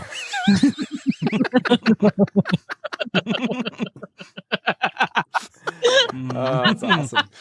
I don't think I helped the situation. No. we were at Caesar's Palace. Yeah. Yeah. That was funny. I thought it was funny. We did 2 rounds with this couple. Mm-hmm. Hottie, dude. It drained me, dude. Yeah, she had like Go ahead. I'm sorry. I was in the reserves back in the very early 2000s, and there was this Haitian guy, all right, and I learned a lot about cultures when I was in the reserves. I met so many different types of people, and there was this Haitian man. His name was Dennis, and he was talking about all the nasty things he liked to do to women, and he was talking about eating ass. And I had, I was a young, early 20-something man at that point. I didn't know too much about any of that, and I'm like, I mean, you just eat their ass, like just get in there. And he's like, yeah, sometimes you get the bean, sometimes you don't. It's all love, baby. And I'm like, all right, cool. Oh my God. This one time at work, I had to explain to the HR lady, who's like a real church going lady, what a rim job was. And I was like, it's kind of when you eat the booty, like it's groceries. And she's like, what are you talking about? I'm like, you eat the asshole. And she was like, What? I'm like, all the agents are just telling us about how they like to give each other rim jobs. And I think this is an issue that you really need to take up, because there was a rise of like hepatitis A or something in the area at the time. No. And if you're eating ass, you're more likely to catch the hepatitis A. So, we were trying to get a hepatitis A awareness committee started, and, eventually, that got up to the top of the chain, and they shot it down. An awareness committee. It was really bad in Cincinnati, man. All right. Oh my God. We were trying to make sure that everyone was prepared. Yeah. I love that so much. Eros. Yeah. So we just heard about Isis's conversation with the woman. Well, what is your conversation with the dude like? Because like I can imagine me and Ray, like if we were swinging and swapping wives, I'd be like, "Hey Ray, what's up, man?" He'd be like, "Not much. I'm like fucking the wives tonight." Yep. And like that's kind of it. I don't know that I would say too much more, because I wouldn't want to offend him. It's like, God damn, man, your wife's pussy's so tight. Like I don't know that I would say that to him. So how does that go, Eros? I'm sure you fist bump. Yeah. I imagine you fist bump. Probably a fist bump. A lot of silent nodding. Good stuff, man. Fist bump. All right, see you next week. That's actually how it is. A little fist bump, little one of these hugs that's not really a hug. Like, all right, bro. Hey, good seeing you guys tonight. It's generally like that. Yeah. All right, so I'll tell you how the conversation went with the bareback couple, our good friends of years. Good timing as always. Yeah. So, keep going. Yeah. So with them, the quality of the show. The way it was in the very beginning was the way it was just a week and a half ago when we met them. The guy is kind of like a silent guy. Yeah. He's more of a chill surfer guy, Latino guy, loves like Laguna Beach and all that shit. Loves, So he has a pretty good penis, right, sweetie? You like it? It's great. Good size? Good, great size. Yeah, fits you good. It filled me up. Yeah. Yep. So he oh, he's wearing headphones. He's wearing headphones. Fucking breeders, man. Yeah, we can't hear anything. That's sick, right? Okay, now I can't look at the screen. Look at the screen. Yeah. You can watch the video, patreon.com/Rich Dickman. We got the video up there, and you can see Ray holding his baby. Oh, man. All right. No more babies. Yeah. Yeah, so the conversation. Oh, now there's a cat. Holding the pussy. Oh, see, I like your pussy, Ray. that's a cute little kitty cat. That's a little pussy. Yeah. Right? Yeah. Mhm. Yeah. So, okay. So you guys must know this, that one of the reasons why we like to do separate room with this particular couple is that is why the guy is silent. He's a silent dude. He's there to get the job done with my wife. Yeah. They're not very chatty. She, on the other hand, his wife, is funny, always joking. We're always just having a good time, which is why they love separate room, because he knows that his wife just loves to chit chat and laugh, and she drinks tequila, like just sips it. So she gets really naughty. That's when she was doing the oops moments. Yeah. The original oops moments. She's kind of done them for a while. Yeah. So it was always already kind of going there. It was trending that way. Works. Yeah. Towards doing it just all natural. Sure. And the conversation with the guy was basically non-existent. You talk to the chick. Yeah. The guy was just like, hey, he knows that we do real estate. Yeah. He loves real estate. He bought his first investment property. So we talk about that stuff. Yes.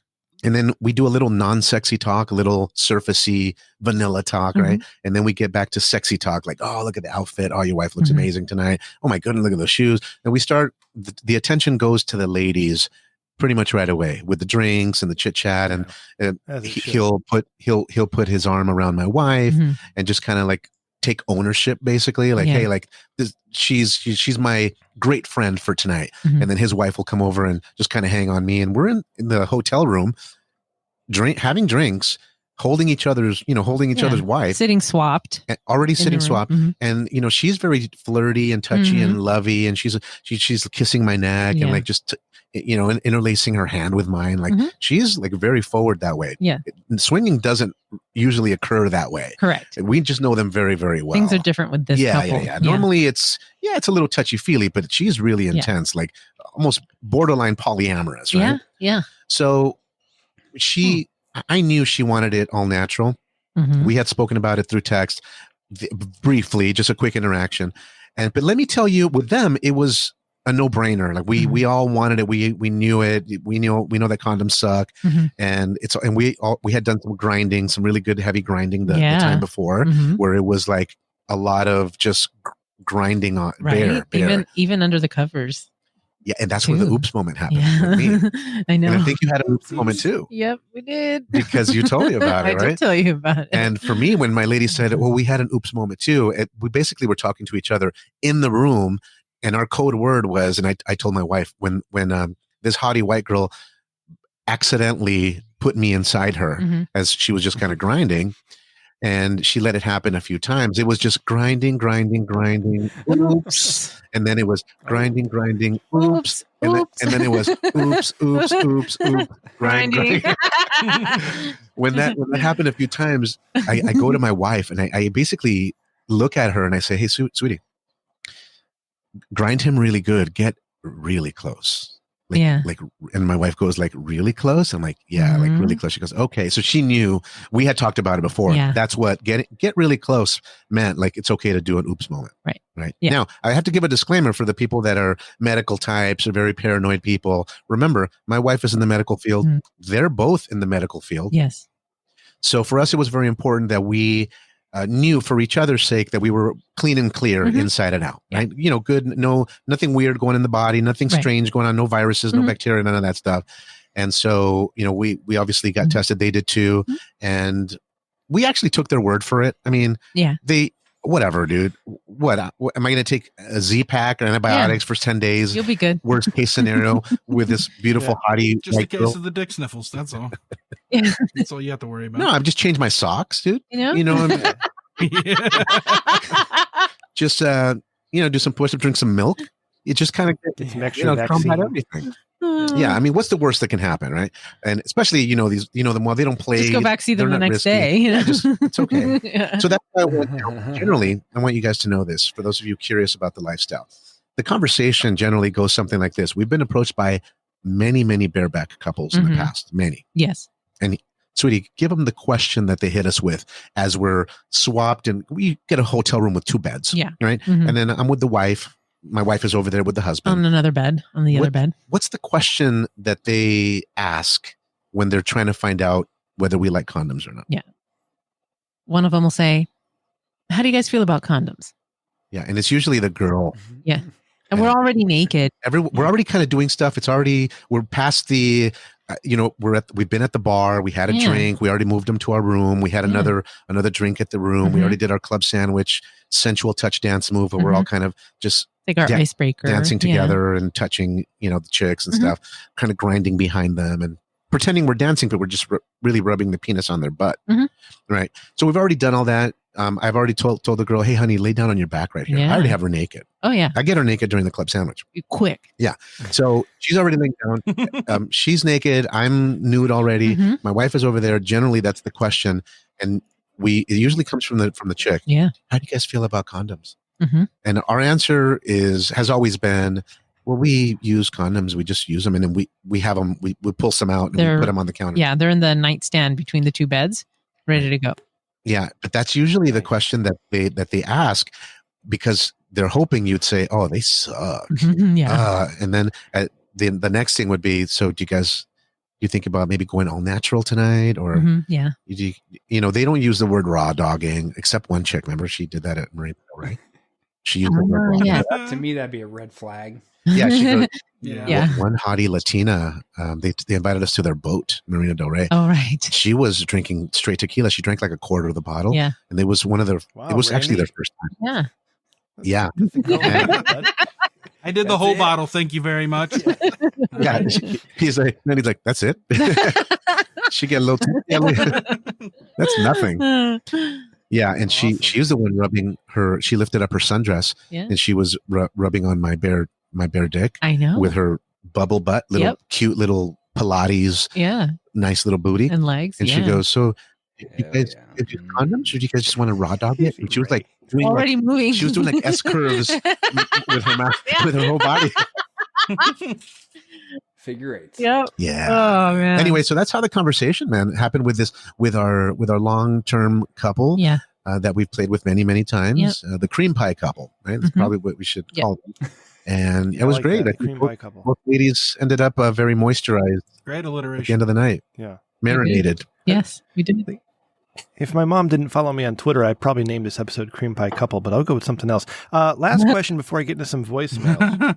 Isis, we still have Dick of the Week to wrap up. No, we already did. That guy's the YouTube guy's Dick of the Week. I wanted to know about where the cum goes. But Isis. Okay. You mentioned 12-minute voice. We didn't play the second bumper. That's the only reason I said something. Ray doesn't need to get paid for that. This is more important. In this episode already. Isis, you mentioned that the gentleman of the cream pie couple had a very nice penis.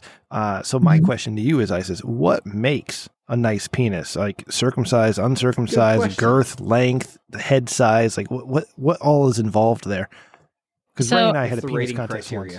I know I have to come up with the rating scale. Checklist? Yeah. No, not checklist. It just okay. So the first thing is his dick has to work. That's first and foremost. Maintain an erection. Maintain an erection and keep it going long enough for me to finish what I'm doing, and then you can come after, right? So the guy's dick has to work, because it's been about a little over half the time when my husband and I are in a swap scenario where the guy has erection issues. So I don't know what that was you were putting on the screen. I'm sorry. My wife came in and asked me if I wanted pizza. Oh. And he got an erection. Shorts. Yeah. And brought me pizza. All right. I love it. Push the pizza up to the camera. So the first, so that's number one. His dick has to work, maintain an erection, and be able to fuck. The second thing would be girth, because I've had skinny dicks that were long enough. You just don't feel as much. So girth is important. And then length. Yeah. Circumcision, non-circumcised. That's not that. I don't care about that. That doesn't. Some people do that. Some women will not. sit on a dick that has not been circumcised. It's weird. Neither will I. That's fucking gross. Yeah. Even with a condom, that's yeah. So you don't care, sweetie, if they're I don't care about that. or if it's just mushroom head on the top. Right, exactly. Because you're going to peel it back anyway.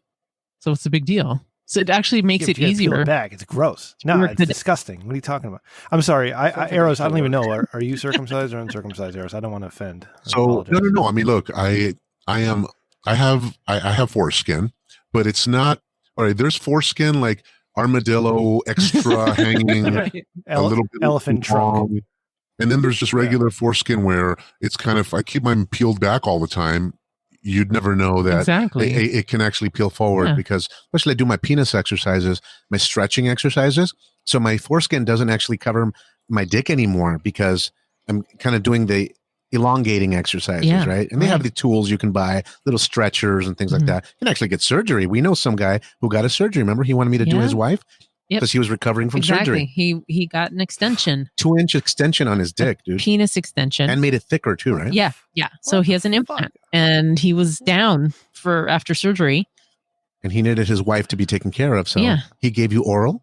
Yeah. While I took care of his little hottie white girl. What am I doing in my life? Texas. God damn. Yeah. Texas, well, beautiful, very nice. There's these guys out there who really want their foreskin back, like they want it reattached. I'm like, what the fuck, man? Like, God, that's messed up. Yeah. Well, so when you go to the doctor, if you're gonna get it reattached, or maybe even if you've got an excess amount, and you're gonna say, "Hey, doc, can you make an adjustment?"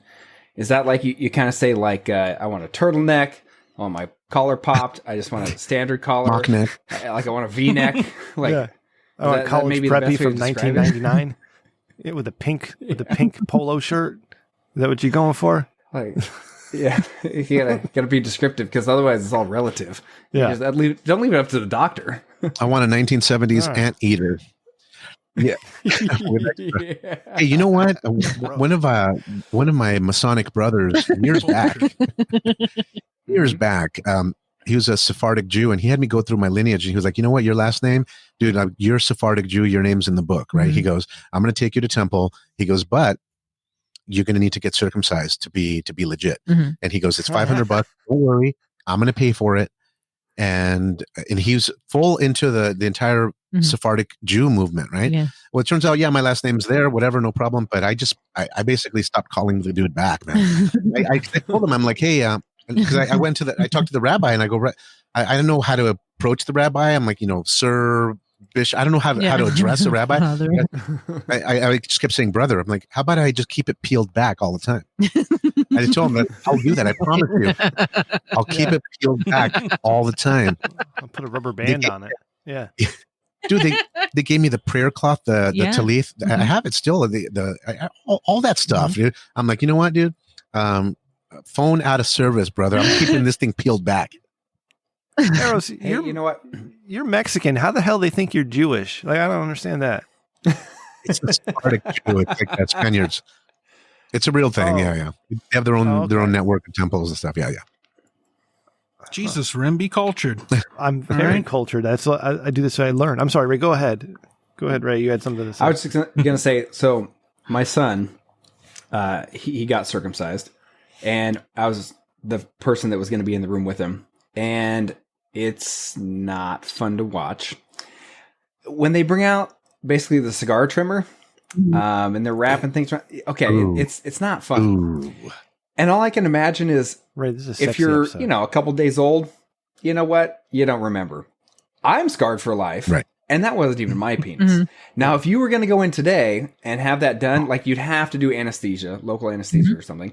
But I mean, my advice, Eros, would just be to say, hey, you know what? It was already done. It was just the doctor did a shitty job. What do you want me to do? You know what I'm saying? Like, dude, like that. My friend's dad had to get circumcised at 68 because he got infected. Ooh, oh God! And he was down for like 3 months. Like I've never seen that guy be so sexy like episode, depressed. Randy. God, Jesus Christ! Thanks. What's that? It's a sexy episode, Randy. Damn it! Can't even imagine, dude. All right, we got. It was not a happy soul. Are you guys into doing some voicemails with us? Most of them are. Hell just, yeah, we're hanging out. Yeah, we're here. We're cool. All right, cool. We got a new voicemail bumper since the last time we've been here, and so we got to pay Ray again. So here we go.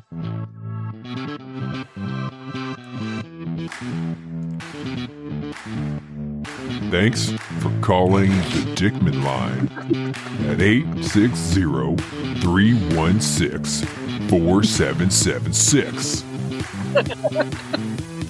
Please leave a message after the beep.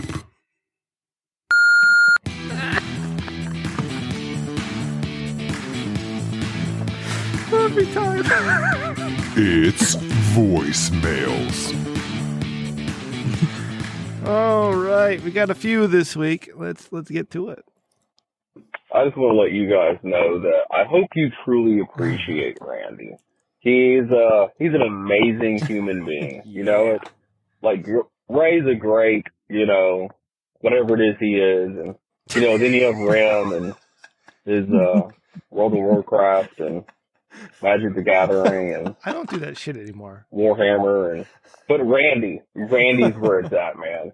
I'm telling you right now, if you ever piss off Randy and he quits, I don't know if I could handle that. Oh shit! Like, I don't know. Oh shit! So anyways, that's it. I just felt like a lot of pressure. Crying. Lord of my sleeve. Yeah. All right. Happy birthday, Ray, Randy. Yeah. Ray, I need to know who that porn star is in that picture. Jesus Christ. All right. Well, there's you go, Randy, someone who loves you. All right. Here's our next voicemail. Eros and Isis, what do you think? You think Randy is a treasure? I mean, look at the guy. He threw up on another podcast.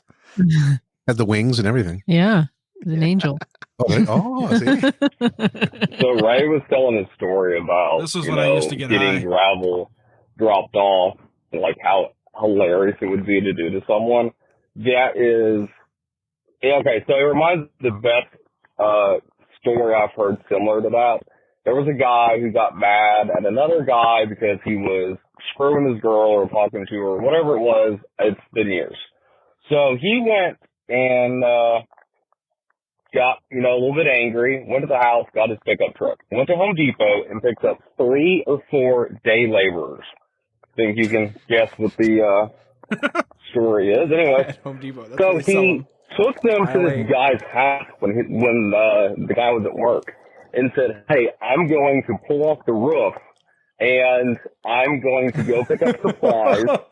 So here's what I need you 4 gentlemen to do. Start ripping off the shingles and I'll be back in about an hour with the supplies. In the meantime, the rolls of dumpster should be here in about 20 minutes. So he just left them.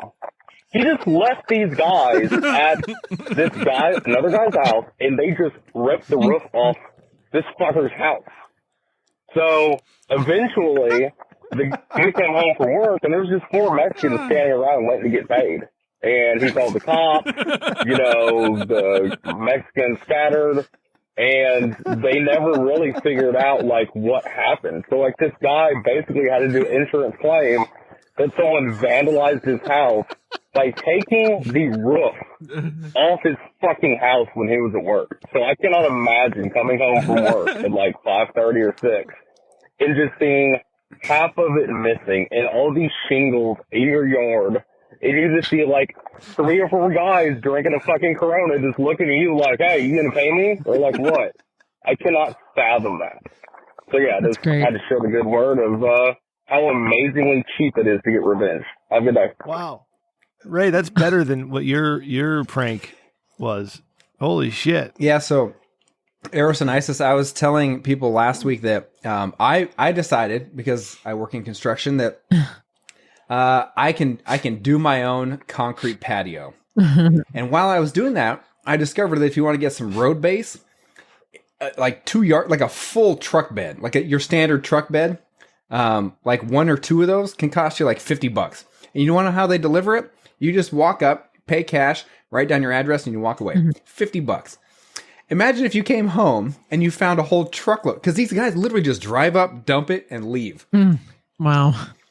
So imagine if you just got home and you're like, what? Like there's this huge pile of dirt and rock in your driveway. Yeah.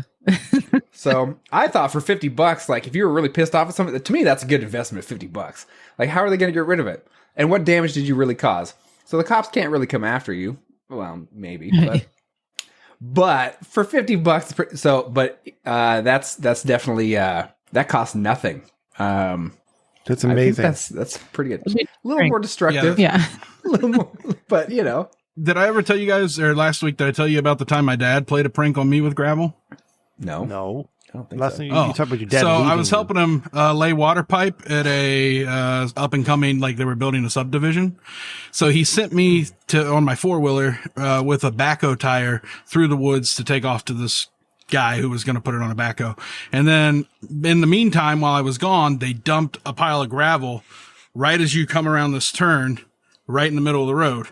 So I was just flying, had the thing maxed out and go around the turn. Here's this gravel. I'm like, oh shit. And I turn and I just fly off into a ravine and roll like 20 feet and then land here. And they had to get a Traco to get my 4-wheeler out. Yeah. It was good times. Wow, that's a prank your dad played on you. That's amazing. Thanks, Randy, for sharing. Yeah. He was pissed because he let me drive his truck and I ripped the side out of it. Yeah. I accidentally hit one of the backhoes with this truck, so it was standard shift. I was 12. What are you gonna do? What are you gonna do? Shit happens all the time. Yeah, my dad. I fell off staging once, and he tried to catch me. All right, let's get to our next voicemail. Only on the Rich Dickman show do you hear someone, Randy, say the phrase, "Yeah, instead of breaking his dick, he shattered his tank." I cannot tell you how my butthole looked, but I know how it felt because my entire body squeezed into a ball the size of a quarter and I just drifted away to the universe. That is absolutely fucking horrifying.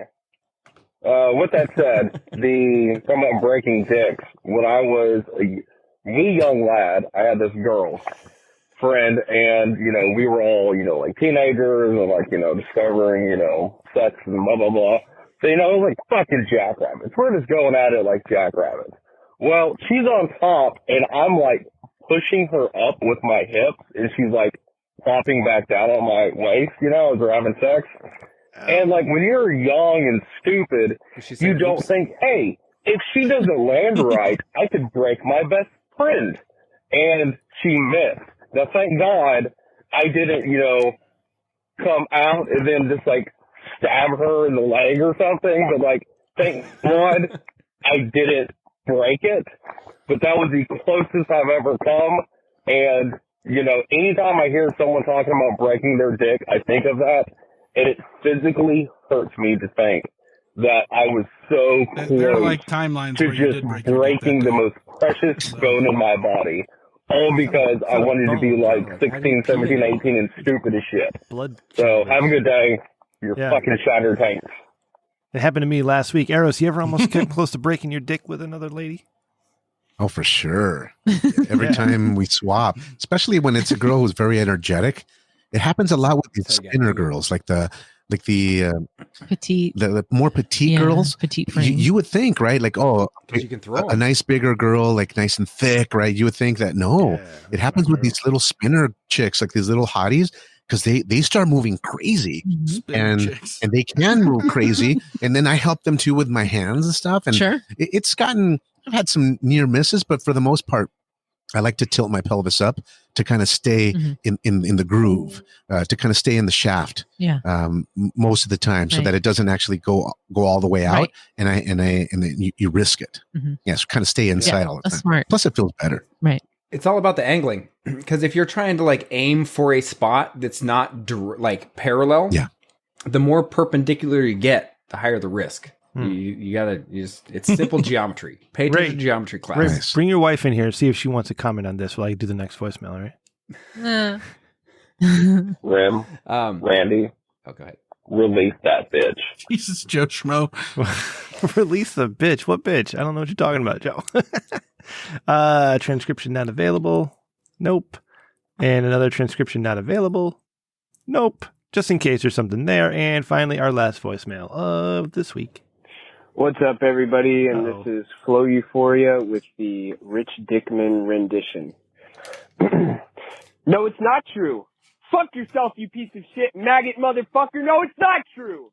Piece of shit. And if I had to guess, it was probably you that fucking doxed him, motherfucking lying cocksucking maggot motherfucker. You want to holler over me every fucking second? I can just scream over you too. Piece of shit, motherfucking. Keep running your mouth. I'll keep hollering, you motherfucking piece of shit. Whoa. Eat a fucking cock. Go Was this me on Friday? You motherfucking piece of shit. I fucking, goddamn, we can just holler over each other all fucking day. Blah, blah, blah, blah, blah. Randy, is this you? Fuck you, motherfucker. I ain't leaving, bitch. You leave. I don't. Maybe. Is this when I was on the acid? Sounds like he's had a lot of Evan Williams. Sounds like, yeah. It sounds like you're on that shitty rum. Bourbon. Yeah. When I can't drink the bourbon, it makes me angry. So maybe that's what happened. Keep kayfabe, all right? Keep kayfabe. We love the Evan Williams. God damn. You don't like that shitty rum, that shitty cheap rum. Okay, that was voicemails. Thank you. Oh, I love my Black Art rum. Okay, that's my favorite. All right, Randy, that's enough. That's enough out of you. I gotta call that show and say, you guys understand why I interrupt them all the time. All right, that Eros, Isis. I think it's been since the last time we had you on. It's like 118, and that's when I learned how to Photoshop and make episode art. Like one of the first ones we had was Ray as ripping in the Terran. Love it. So we'll do something fun. We'll do something fun here, but. Please tell the Rich Dickman Show audience, all 12 of our listeners, where they can find the Priory Society, where they can find you, more about the two of you, and what's coming up. And plug all of your stuff as we wrap it and wind it down here. Yeah, so you can find us at our website, priorysociety.com, and that's Priory. And we're on Instagram and Twitter. Our handle's at Priory Society. You can find our blog. You go to our website and you can find pretty much every platform possible where you can download and listen to our blog. And yeah, that's where we do blog posts for every episode. We do actual blog posts on social media. You can follow us. We do, silly stuff and post about lifestyle stuff, but personal stuff too. What do you want to say, sweetie? Yeah, I just wanted to mention that when they hop over to our website, priorysociety.com, you don't have to be in the mindset of, ooh, I would love to do a swap. I'd love to do a threesome. Right. But if you do get curious, we spend a lot of time on preparing for just the fantasy part. Mm-hmm. We tell people all the time, you don't have to swing. You don't have to actually share each other at this point. Because we have a lot of newbie listeners that all they'd love to do is listen, and they listen with their spouse. Mm-hmm. And not necessarily at the same time, but then they compare notes. And I got to tell you that the fantasy of it all is just as good as going live. Obviously, once you go live, the physical sensations, okay, no problem. It's wonderful. But just being able to expand your conversations and increase your communication. And more than anything, we talk about becoming honest with each other, because there's so many people that are thinking of cheating on their significant other. You don't have to cheat. You just play with other people, and everyone has a good time. Not that it's going to save a marriage if it's going away or if things are rocky or whatever, but it's kind of nice that you have the honesty. And so that's what our show does. We started our podcast to help newbies and to share our stories. And if you just want a little bit of erotica, you just want to pass the time, you're at the gym or whatever. And then if you don't want to listen to these guys, or maybe you're up to date with these guys, then you pop on over and take a quick listen. And it'd be great to hear from you. If you have any questions, hit us up. My lady gave you our socials. It's Priory Society on everything. And then also email info@priorysociety.com in case we can help you answer any questions about the lifestyle or swinging or swapping. Yes. And don't worry, our audience is at 3 to 4 weeks behind, so they're not up to date with us yet. So we got plenty of time to go listen to Priory Society. And everybody who is listening to this 3 or 4 weeks later, please check out Priory Society. Make sure you follow their Instagram, because Eros loves to take videos of Isis walking into the casino or walking around the hotel room, and it's always from behind, and it's always amazing. And Eros, I'm sorry if that's disrespectful. I don't mean it to be. No, it's great. I love it. Okay. You're not. You're not the one. People love it. Those videos are our most popular posts on Instagram. I can imagine. Yeah, and then the inside joke with my wife is that her vagina suction cups on the leg of a guy she likes. Yeah. So usually you'll hear me if she's walking in front of me, I'll usually with my hand go like if I'm reaching for her ass, the joke is usually that there's a guy close by that she likes, and her vagina will suction cup to him. That's the sound I'm making. And the booty does that. Your vagina, that's the sound it makes when it detaches from him. Right. Yeah. So usually it's a lot of booty shots, and then the other inside joke is that when she moves very sensually, her booty may open up a Stargate with the movement, the ripple effect, where it might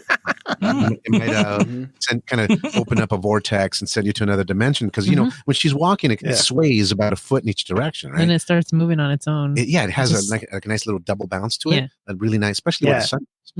So it can open up. Do that thing, and you got the skirt, and the skirt's all flowing around the boot. It's amazing. And you know what, Randy, that movie Stargate sucked because Ultron stayed back in that whole weird Egyptian land instead of going home with his family, and it made me feel weird at the end. Do you remember that movie, Randy, or are you too young?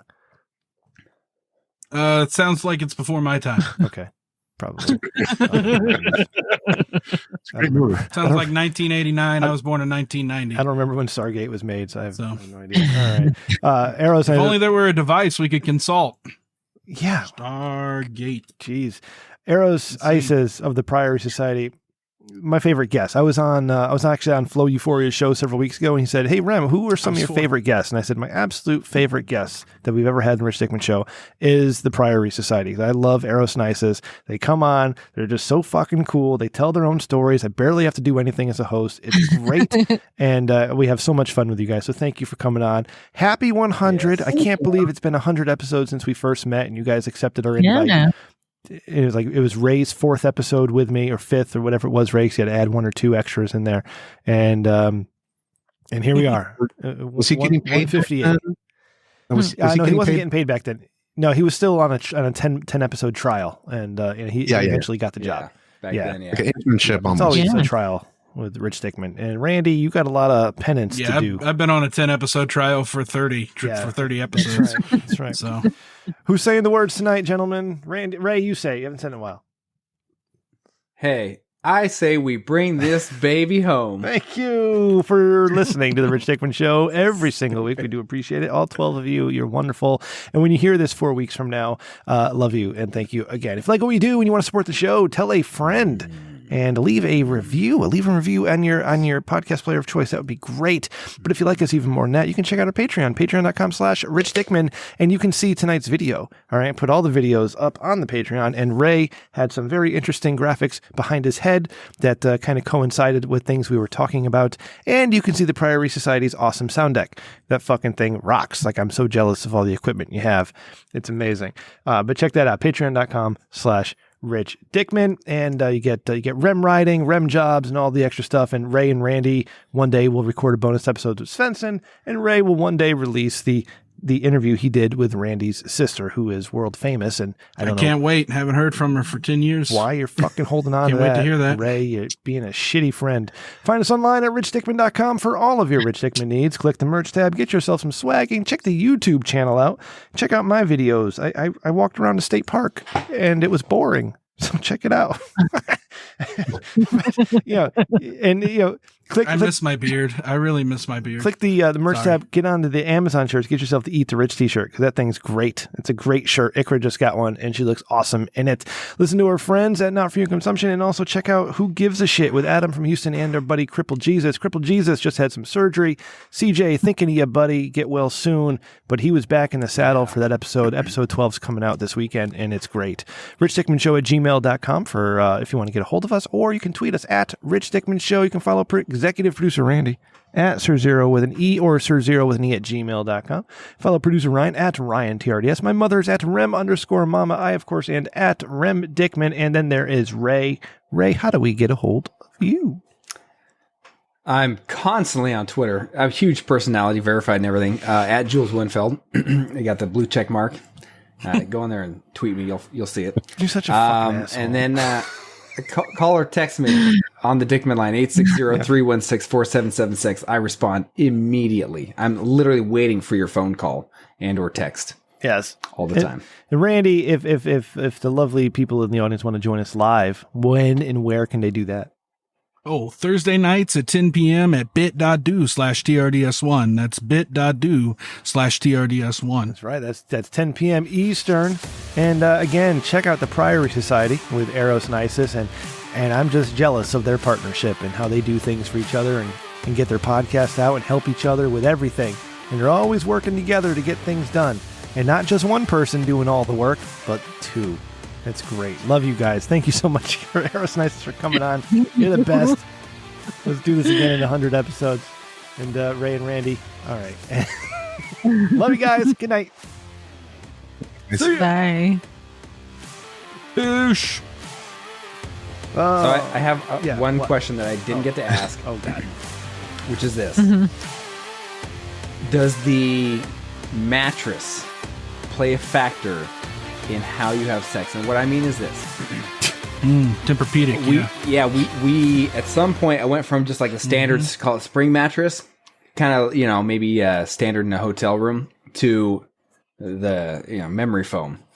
And I'll tell you what, you sound like you're doing a lot more than you are on the spring mattress, because the thing makes a lot of noise, it bounces up and down a lot. And when you go to the memory foam, you're almost like, am I even doing anything?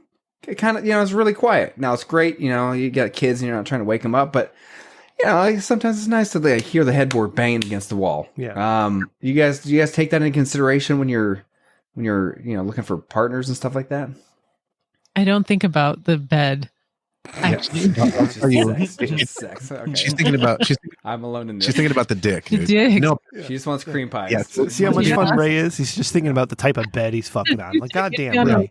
It's the details. You got to think about the details. And you know what? I only asked that question because Eros and Isis think about the details. Now, just saying, haven't got to that yet. Sometimes people think about different things, but maybe next time you guys will start thinking about that, and you'll be like, "Wow, hey, girl, why are we wasting time? This guy's an idiot." Hey, girl, what's your sleep number, baby? Yeah. What level do you put your sleep apnea machine at? 1, 2, or 3? Oh, yeah. That's hot talk right there. How do you do it? When I first moved in here, Kristen had a bed with a broken box spring, and it gave the perfect angle for fucking. I just got to say, I missed that bed for that reason. It was perfect for fucking, because, I'm a big guy. She's a big gal. We just got to get the right angle, and it was amazing. Yeah. I do have to say, I think more about the lighting in the room. Okay. And having some nice music, having a little Bluetooth speaker, setting the scene that way. Vibe, the overall flattering, sexy lighting. Yeah. So what kind of music are you listening to? Because I tell you what, on Sunday mornings, I like to make breakfast, and I say, hey, Google, play Sunday morning breakfast jazz. And then my wife walks in, she gets pissed. She hates that shit. She doesn't like listening to that at all. Goddamn, bitch. I like listening to some breakfast jazz when I'm fucking making breakfast for you. So shut the fuck up. So what kind of music do you like to listen to when you're having sex with strangers is my question. So when we're with a couple, my husband, the wife, what she likes to fuck to, what music makes her horny, basically. I usually hit her with, hey, what kind of music gets you turned on? Yeah. Give me an artist. And then we've heard The Weeknd or a country artist or whatever. Yeah. Otherwise, we'll default to the top two stations, right, on Pandora. Top two stations. One of them is Tropical House Radio. Kind of instrumentals, right? Not techno, but instrumentals. Not too busy, right? DJ style, but not distracting. And also no vocals, so you don't no vocals. And then the other one is reggaeton radio, because little reggaeton is easy to step touch to, and it kind of like the Latin feel. Yeah. But not too specific. Palante by Daddy Yankee. That's right. Right. Yeah. Exactly. So those two. And by the way, I always sing afterwards. Oh. No, I just wanted to mention to address Ray's question about the mattress. So at home we have Tempur-Pedic. Yeah. And it's great, but it's not amazing for sex because you sink into it. Right. But so I do see your point of the springy type of hotel mattresses, and they're loose headboards. If you're like at a, it adds the ambiance to an extent. Yeah, it does, and generally, especially if it vibrates. Yeah, and remember they're buying lowest bidder type stuff, so that's why it's the headboard is shit and all that. You go to really nice hotels, the headboard is like screwed to the wall. It's a padded. And the bed is yeah. solid. Right. Right. But so you go to like double trees and stuff. It's everything moves. But yeah, for standard swaps, a regular mattress, no matter what kind, is amazing because it gives you that extra pump, dude. That punch helps you bounce. Yeah, it's like on being on a trampoline, kind of sort of where you get a little extra spring. You're on a springboard. Yep. You gives you a little assistance while you're doing your pumping. Yeah, you look like a rock star. Exactly.